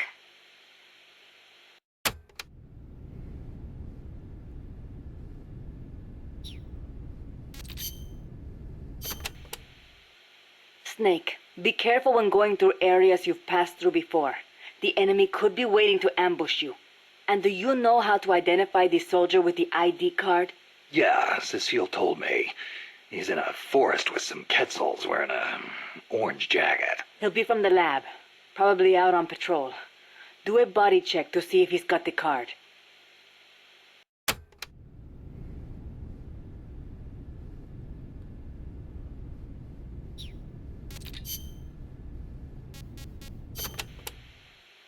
Did you see a Quetzal snake? Yep. What do you think? Did it look like a snake? No, it didn't look like a snake. Oh, really? Must be different from the Quetzalcoatl then. Quetzalcoatl. A winged snake from the Mayan and Aztec legend. A winged snake. Weird, right? I bet it's UMA. Amanda and everybody says Quetzalcoatl is a Quetzal in the form of a god. But there's no way anybody mistake a snake for a bird. I think the legend of Quetzalcoatl came first. Somebody saw it and adopted it as their god before they saw the Quetzal. After that, somebody saw a bird that looked like the image of the god, and so they named it Quetzal. You mean it happened the other way around? Well, if you ask me, the Quetzalcoatl was probably a pterosaur that survived. I mean, it's got wings and it's a reptile, so it probably looks kind of like a snake, right? Pterosaurs live on in Africa even today. They're called the Congamato and the Elitsiao. So it makes sense that there'd be pterosaurs on the American continent too, and that they survived until the Mayan and Aztec eras. Well, lucky for us, they're not still around today. Who says they aren't? The dinosaurs supposedly died out 65 million years ago, and the Aztec civilization only rose about 600 years ago. If they managed to survive 65 million years, surely they couldn't be wiped out in 600.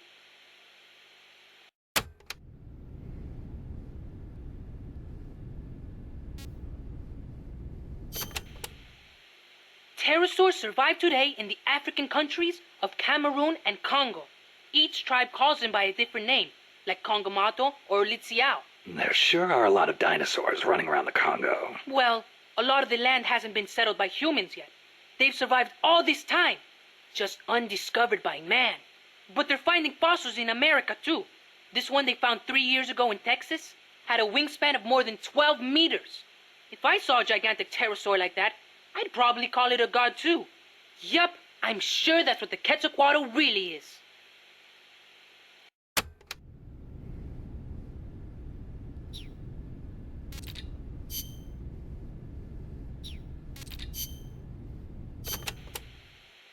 That was some escape you made from Strangelove's lab. Security inside was not so tight. The door to my room was locked from the outside, of course, but she took off the blindfold at bath time, so she could wash my hair.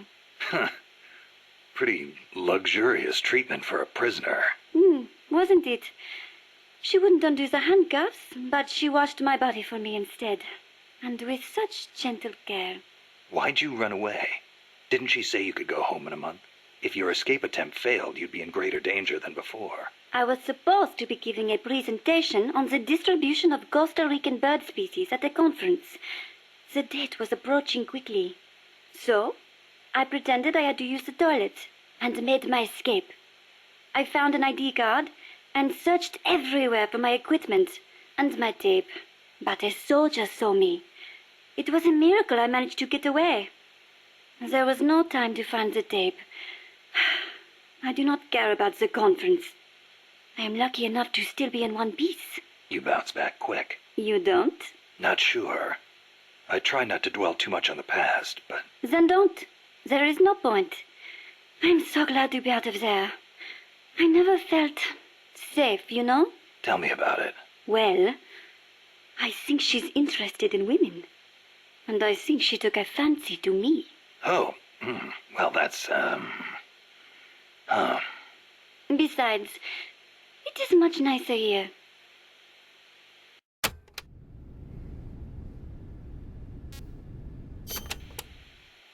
Was it just the two women in the lab?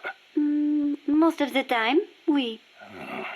And one of them, you only heard her voice, right? Yes, that is correct. Such a wonderful voice.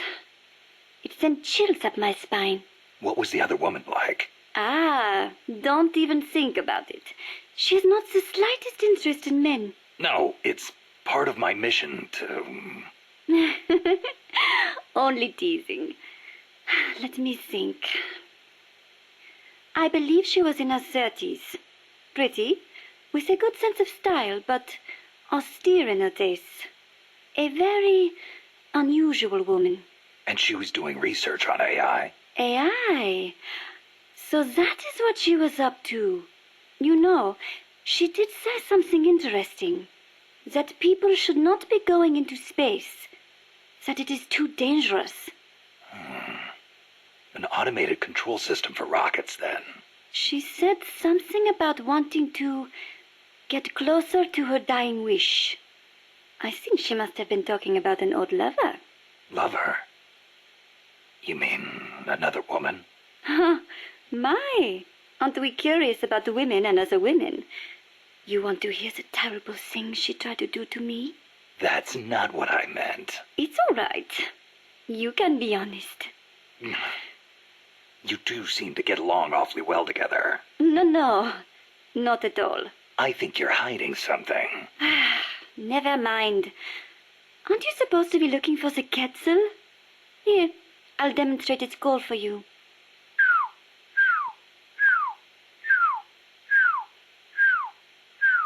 I knew it.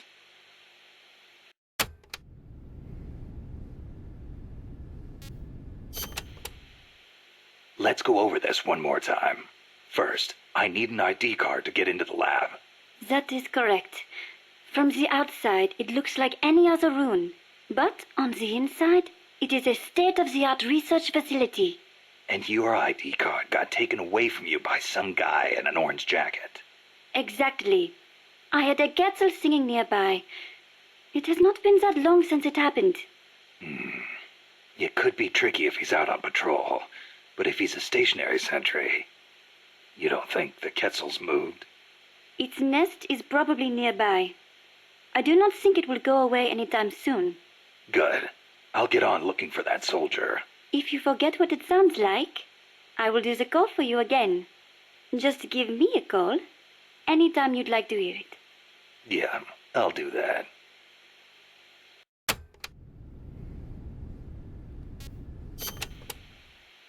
Let me get this straight. You were in Costa Rica as a bird watcher? Yes, I was. Not for pleasure, though. I am a researcher, after all. I am studying the distribution of Latin American bird species. With today's compact cassette tape recorders, even a woman like me can carry her recording equipment by herself. But it was a mistake to come alone. Even so, there sure are a lot of wild birds in Costa Rica. Aren't there? Over 800 different species. Said to be more than 10% of all living bird species on Earth. How many can you name, Mr. Ornithologist? Hey, I was just trying not to scare you. You should at least have a basic knowledge of Costa Rica. How about this? I will give you a thorough education, Mr. First-time Ornithologist. Okay. Start by telling me about the Quetzal.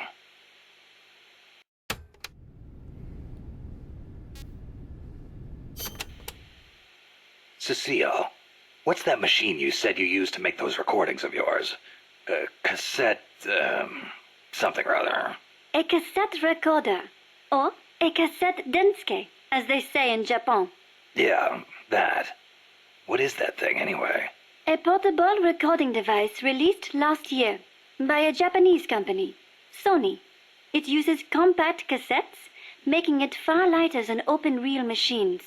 It still weighs 5 kilograms, but the exercise won't kill me. Ha! It is user-friendly, too. All the buttons have markings on them, allowing you to operate it without looking at it. Can you imagine missing the shot of a lifetime simply because you blinked? Oh, that would be devastating. But where'd they come up with Densuke? Sounds like a Japanese name. Allow me to field that one. Kaz? Densuke is a nickname that comes from the name of an old manga character. Was he some recording nerd, too? Don't give me that. Recording atmospheric noises is an exhilarating art. There's nothing like capturing the real world in action on tape. It's just like taking pictures with a camera, only with a microphone instead of a viewfinder. Sure. Listen to a tape with your eyes closed, and the scene just bursts to life in your mind's eye. Tell him, Cecile. Absolutely. When I listen to the sounds of the birds in my apartment, it is like I am back in the forest where I recorded them. See? She's a Parisienne. She knows what's chic. If you say so. And what do you like to record, Monsieur Miller? Me? Steam locomotives, no question. The roar of the engine, the throaty steam whistle. More animal than machine. Don't get me started. Steam locomotives are a dying breed in Japan. I wouldn't mind going back for a bit and making some new tapes while I still can. Ah, you are less civilized than I thought.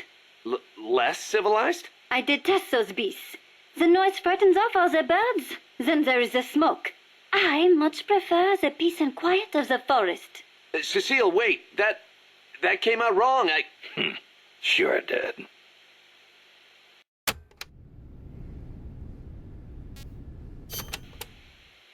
All right.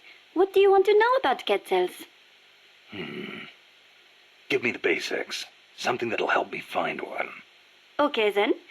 First of all, as I'm sure you remember, the Quetzal's wings and back are emerald green, a dazzling blend of viridian fading into blue. Its belly is brilliant red, and its tail feathers are white. Such a gorgeous bird.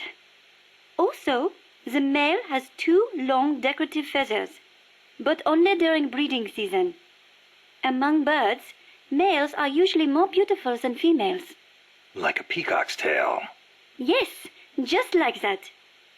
It is interesting to note that while their bodies are only 40 centimeters long, many quetzals reach over a meter in length when you include their decorative plumage. Quetzals typically build their nests by making holes in dead trees with their beaks, about 3 to 4 meters above the ground. They are omnivorous and eat everything from nuts to lizards. Where can I find one? Their habitat stretches across the entire tropical cloud forest. You may end up having to rely on its song to find one. Good to know. I will do an imitation. Listen closely.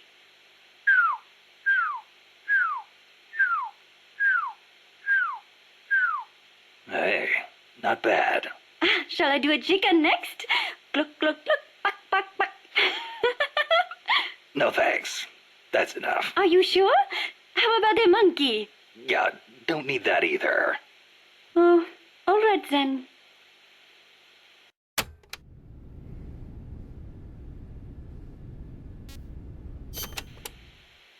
Costa Rica is the home to many hummingbirds as well. The people here call them colibri. Colibri, huh? Hummingbirds are the world's smallest birds.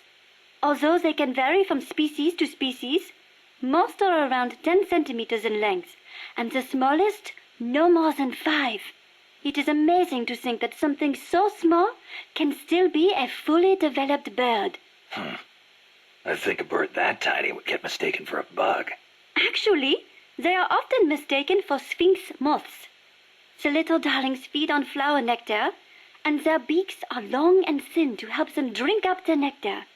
They beat their wings far faster than any other bird. The smallest ones over 70 times a second. Can you imagine? What for? They hover in midair while they suck their nectar. They can even fly straight backwards. Hovering. Like a helicopter. That's why Amanda and her unit called that chopper Colibri. I think it is an insult to the birds to give their names to weapons. Don't you? Don't ask me. Ask the birds how they feel about it.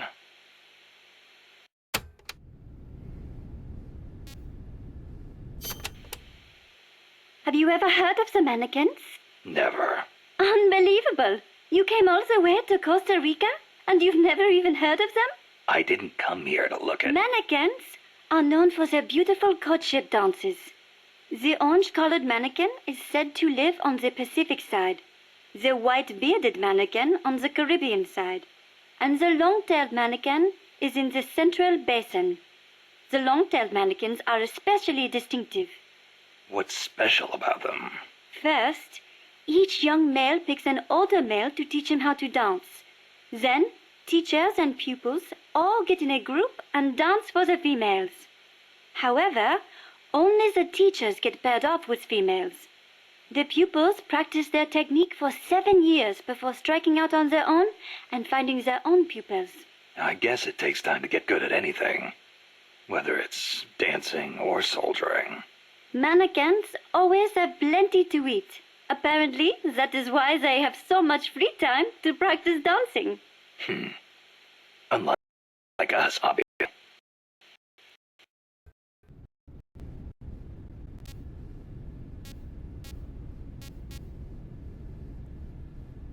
I'll be right back. Dinner.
Reconnect.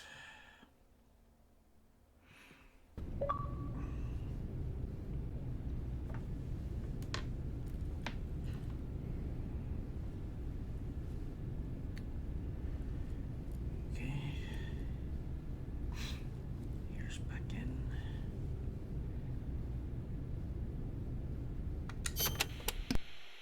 Another well-known bird of the cloud forest is the three-wattled bellbird. Waddled? What the hell's a waddle? It is just like your beard, Snake. What? It is a piece of flesh that hangs down from its chin. Kind of like whiskers, but not made of hair. A hanging piece of flesh. Oui, and it only grows on males. Nothing more important to a man than his beard. So, these birds are in the cloud forest too? They are normally found in the lowland rainforests, but they migrate into the highland cloud forests during breeding season. What the three-wattled bellbird is best known for, though, is its loud call. It makes these metallic bong and ding sounds, hence the name bellbird. It hardly sounds like a bird at all. Even an expert bird caller like me cannot do it justice. Oh, doesn't sound like I'll be mistaking it for a quetzal.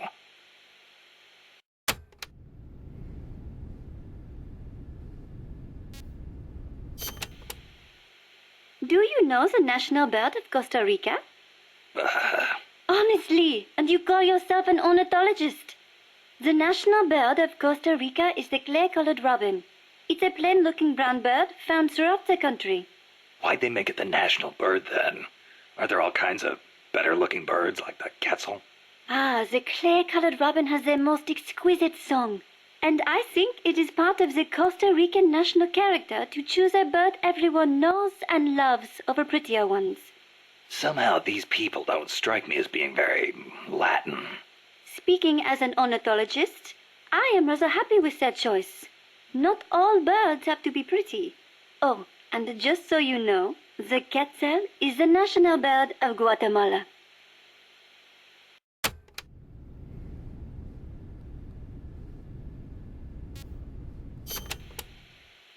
The scarlet macaw and the great green macaw are also representative birds of Costa Rica. Macaws are a type of parrot, enormous, stately birds. Macaw. I think I've heard that name somewhere before. But of course you have. You are an ornithologist, no? Stop it. So, tell me, where do macaws live in Costa Rica today? Oh, come on now. I am only teasing you. Macaws live not in the cloud forests, but in the rainforests on the Pacific side of Costa Rica. In the past, they were a common sight all across the country. But lately, the population has decreased dramatically. One possible cause is the pesticide sprayed to facilitate large-scale banana cultivation. Evicted from their own land, huh? Thankfully, conservation efforts have been gaining some momentum lately.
There's supposed to be a quetzal singing close to where your target is located.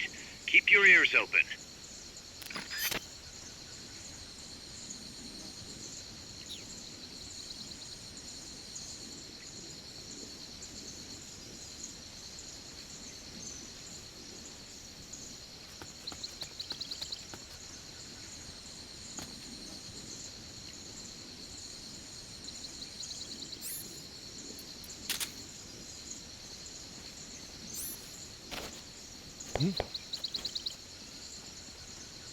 What's that noise?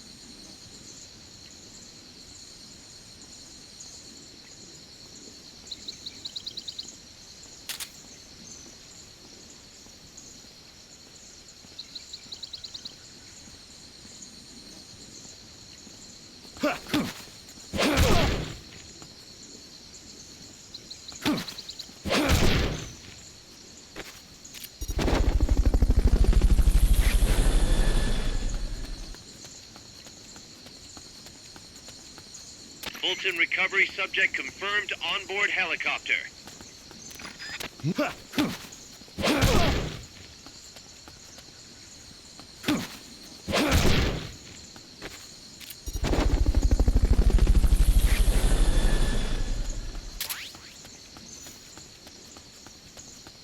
Fulton recovery helicopter is complete.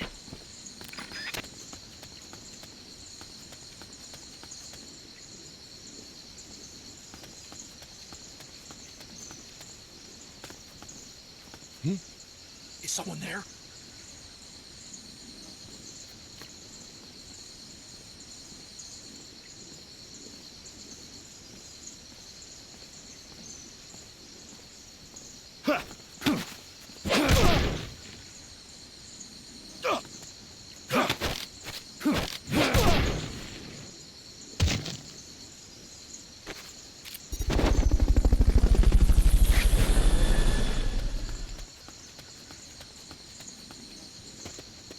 Fulton recovery subject confirmed onboard helicopter.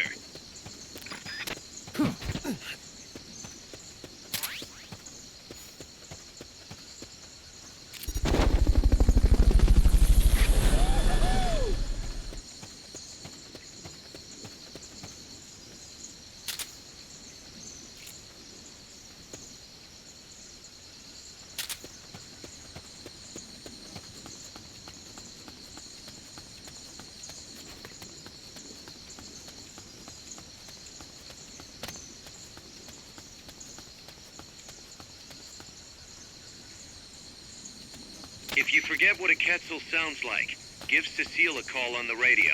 She'll remind you. What's that?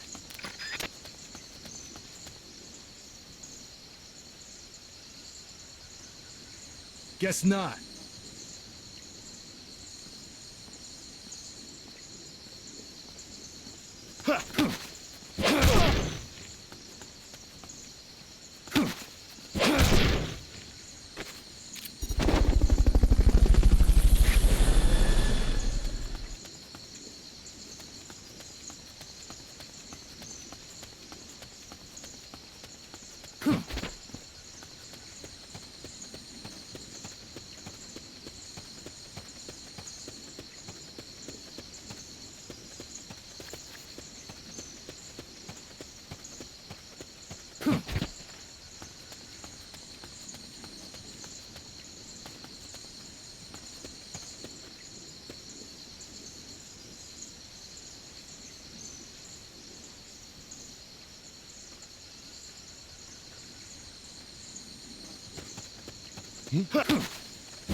Fulton recovery helicopter is complete.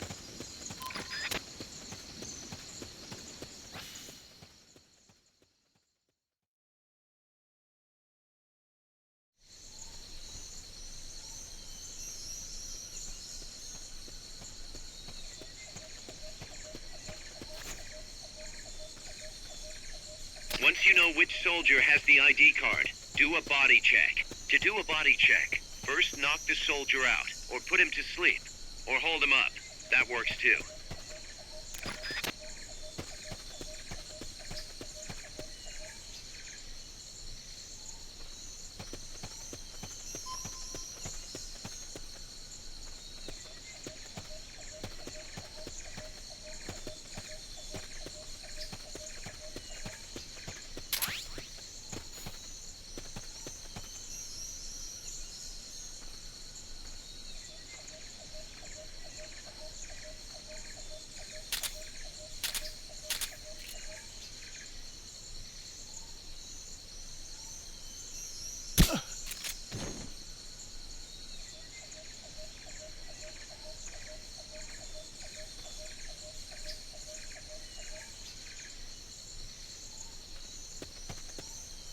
there. Huh, nothing. He's here! Send reinforcements! Understood. Dispatching reinforcements now.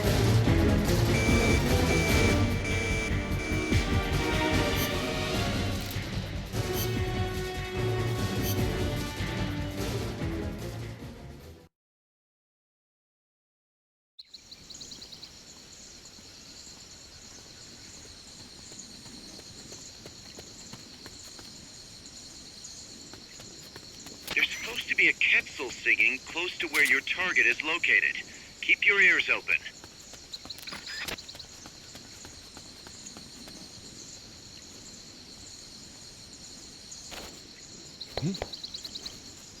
What's that noise?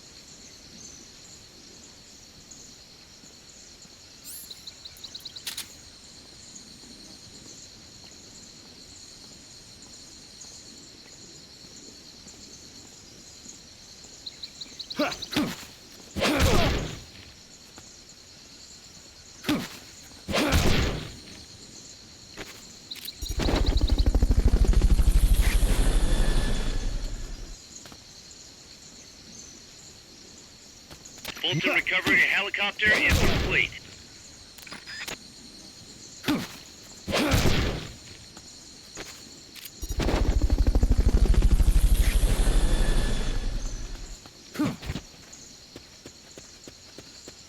Fulton recovery subject confirmed onboard helicopter.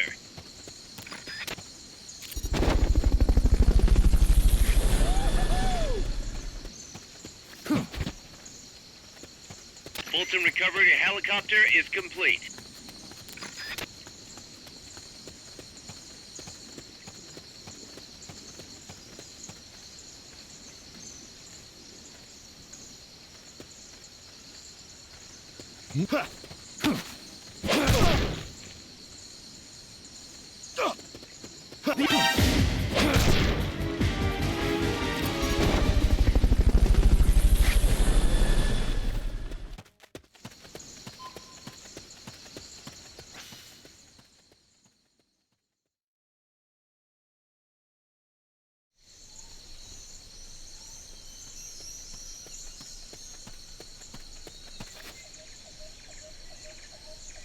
Once you know which soldier has the ID card, do a body check. To do a body check, first knock the soldier out, or put him to sleep, or hold him up.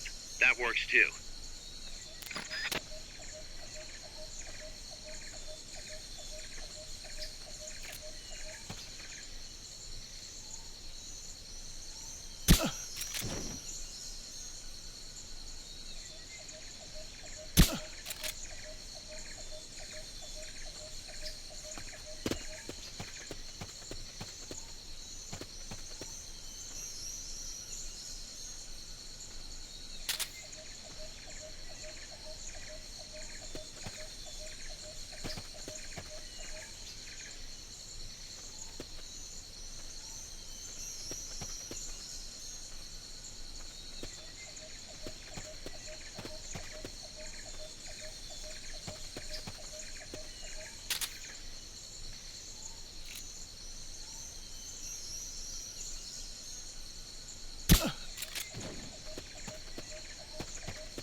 If you forget what a Quetzal sounds like, give Cecile a call on the radio.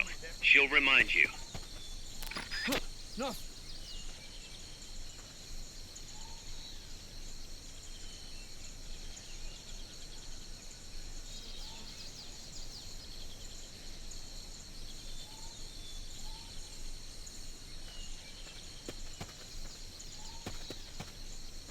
Somebody there? Huh. No.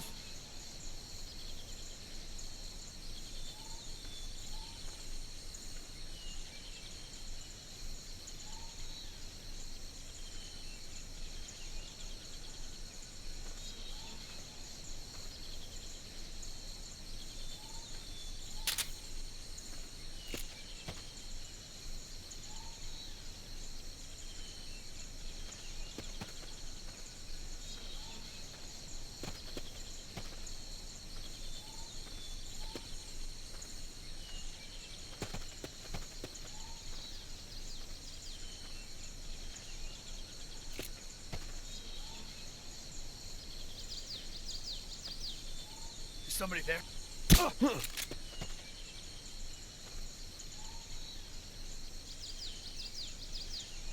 I know I saw something.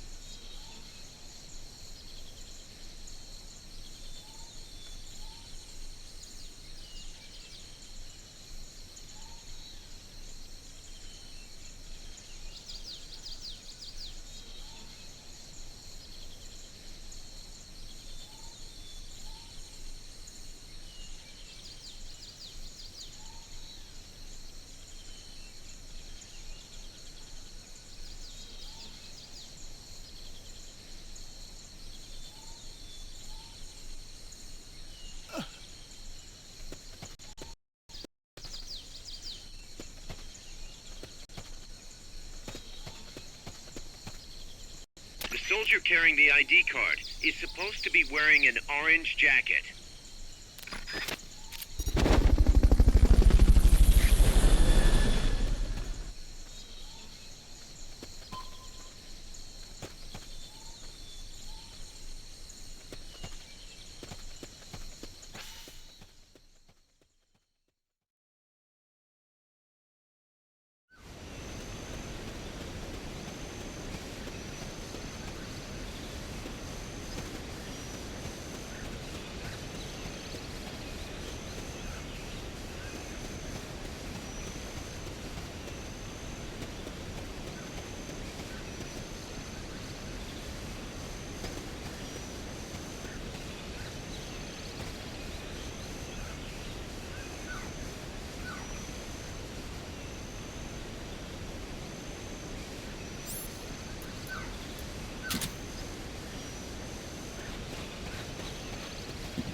Snake, pick it up.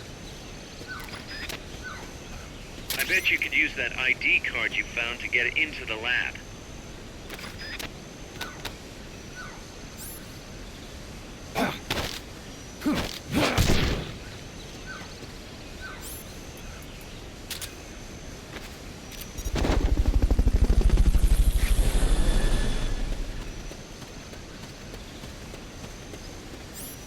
Fulton recovery subject confirmed onboard helicopter.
Excellent. It's open.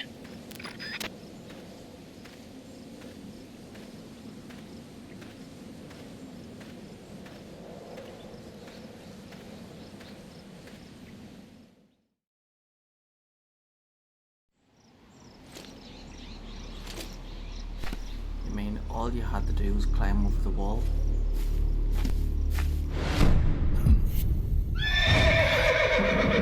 It can't be.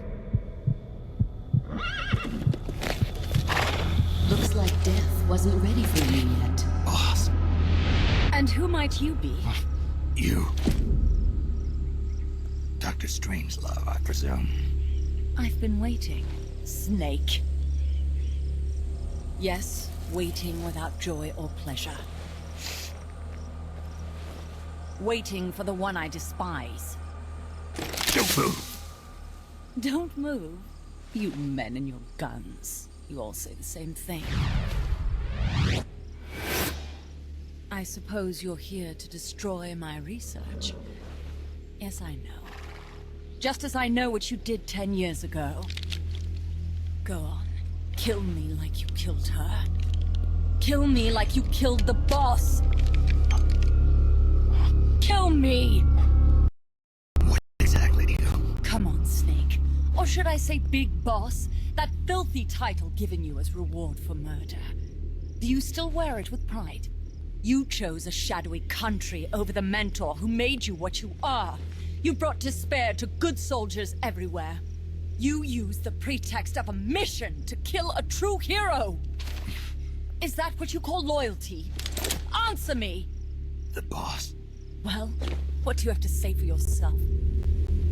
She betrayed America. She stole a Davy Crockett and then defected to the other side. She used an American nuclear weapon to attack Soviet territory. The only way for Washington to prove its innocence to Moscow was to eliminate the traitor themselves. The boss's death was the only thing that could have prevented all-out nuclear war. Is that what you call the truth? It's the truth as it was told to me. So the truth is that you sullied the reputation of your mentor, the woman you loved most in this world, before you buried her. It was my mission. Huh. So that's the conclusion you came to in order to live with yourself. What's the boss to you? I'm the one she abandoned when she left this world. I won't rest until I get answers from the woman I loved. You and I are the same. We are the walking dead. Would you like to meet her? The boss is gone. Not so fast. You'd like to meet her, wouldn't you? I can arrange it. You took her life. I gave it back. You what? Care for a sniff? It's only snuff. You're a cigar man, aren't you? Well, there's no smoking in there, so if you want to meet her, you'd best partake now. Follow me. This is my baby, my morpho butterfly. It's neither pupa nor cocoon, but an imago. A complete individual, in the fullest sense of the word. Is someone there? Boss. We have a visitor. I'll introduce him. Don't try anything foolish. As long as we're in here, I can reduce you to carbon at the press of a button. Who are you?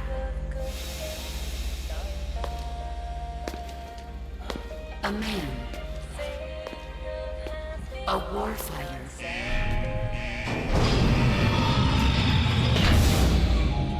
Boss. Is that you? I call it the mammal pod. Mammal pod? For my participation on the project, I demanded access to all information on the boss.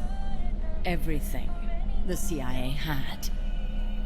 Her personal history, military records, physiological data, correspondence, the files for every operation she took part in, every decision she ever made at every possible turn, what she took and what was taken from her, her pain and her pleasure, her joy and sorrow, her life and death, and yes, even you. Why would you do that? Coldman sought an MAD-based AI that would deliver an effective retaliatory strike against the most appropriate target in response to a nuclear attack from a hypothetical adversary. An unmanned device to act as a deterrent capable of making the decisions and taking the actions that human beings cannot. I therefore concluded he required a cool, calculating machine, programmed to inflict swift, sure, and utter annihilation upon the enemy. No retaliation, but he took it upon himself to come up with a different answer. He said he needed the thought patterns of the very finest rational mind, one that thought on a global scale, took both past and future into consideration, and reached the best decision, no matter how painful. And that's why you asked for everything they had on the boss. It was the logical thing to do. I knew of only one person who could be entrusted with the fate of the entire human race. What's your real goal here? To clear her name. Why was a legendary hero forced to betray her country? Why was she targeted for assassination by you, her most beloved disciple? I have no use for fabrications. I want the truth. The boss's last will. You must be dying to know yourself. No. She abandoned her country. Abandoned us all. Really? You think you understand her feelings? You're trying to recreate the boss's last will. Is that it? Why don't you ask her yourself, Jack? Jack? What? Jack? Boss. Jack! Boss. Jack! Go home. I'm not your boss anymore. Boss? Go home! No, Complete your mission, Snake. Extinguish that noble soul once again, if you can.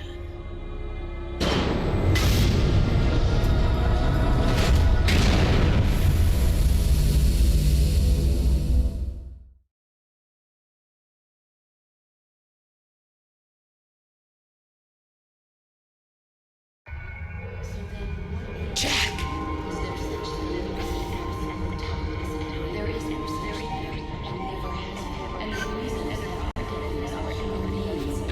Go home. I'm not your boss anymore. Go home. Why did you come back? There is nothing left inside me now, waiting for you. Go home. I'm not your boss anymore. Go home. Unable to bear I feel, but I still have to take us on. You better stay in line from now on.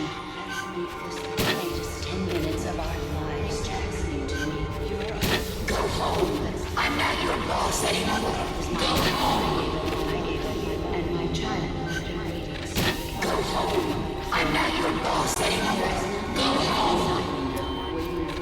Go home. I'm not your boss anymore. Go home. What is this?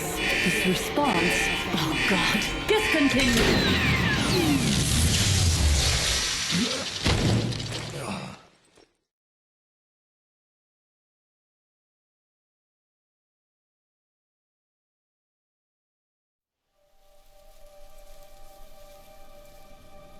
I taught you all I could. The rest you needed to learn on your own. Techniques, sure. But what about how to think like a soldier?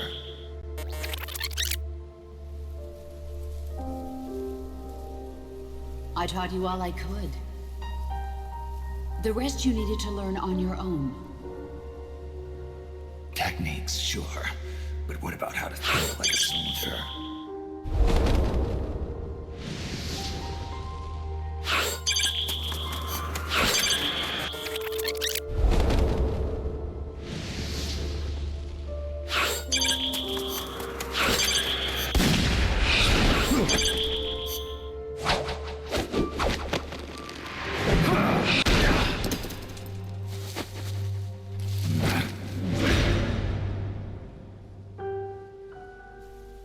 There's a saying in the Orient, loyalty to the end. Do you know what it means? Being patriotic. It means devoting yourself to your country.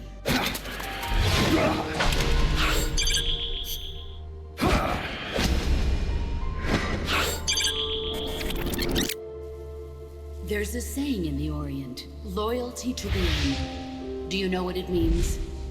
Being patriotic. It means devoting yourself to your country.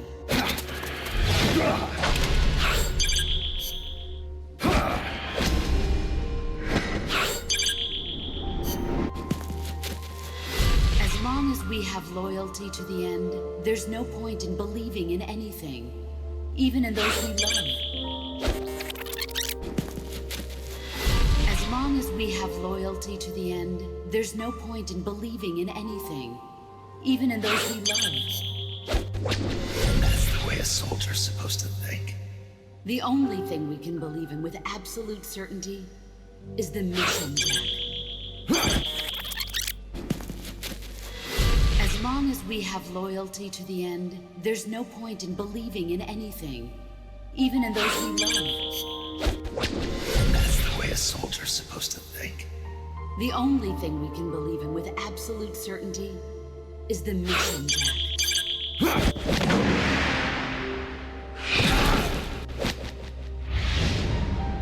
I'm defecting to the Soviet Union. Jack, you can't come with us.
Let's get this mission started.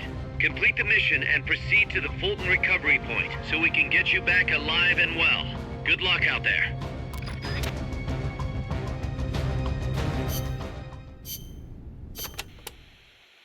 As you're probably aware, this is a Fulton recovery mission. Be careful you don't shoot and kill any prisoners by accident, and don't forget to take the recovery kit with you. I'd suggest arming yourself with a tranquilizer gun just to be safe, so you don't kill any prisoners.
current objective is to retrieve the researchers.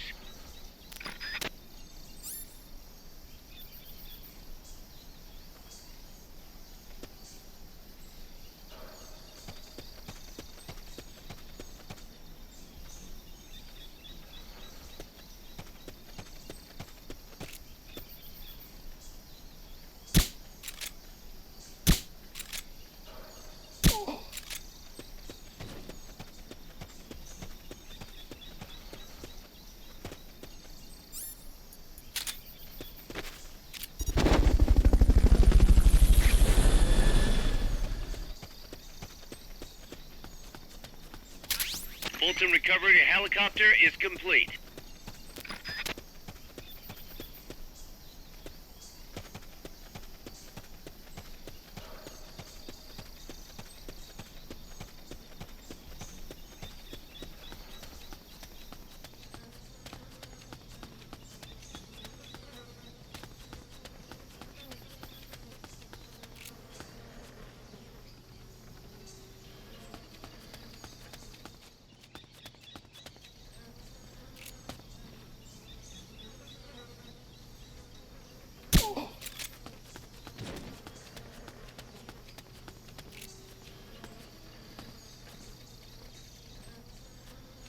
What's that?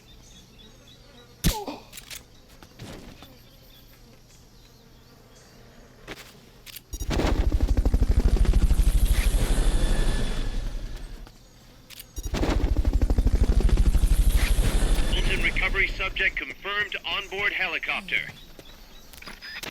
Fulton recovery helicopter is complete.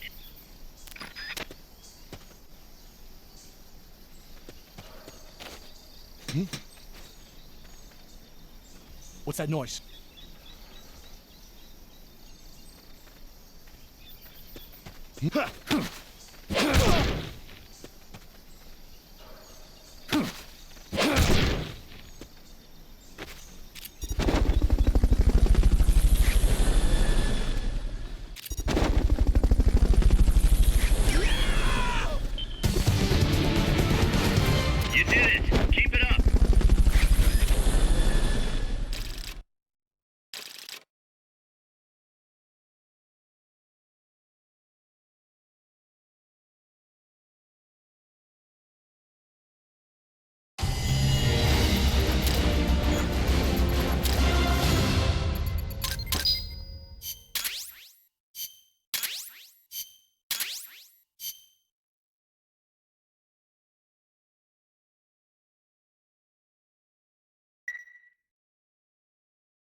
part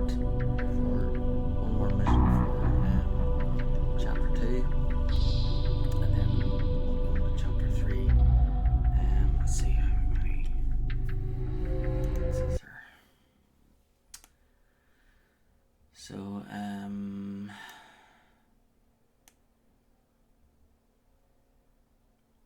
Chapter 3 has 7 missions, Chapter 4 has 4, and then Chapter 5 has 7 missions.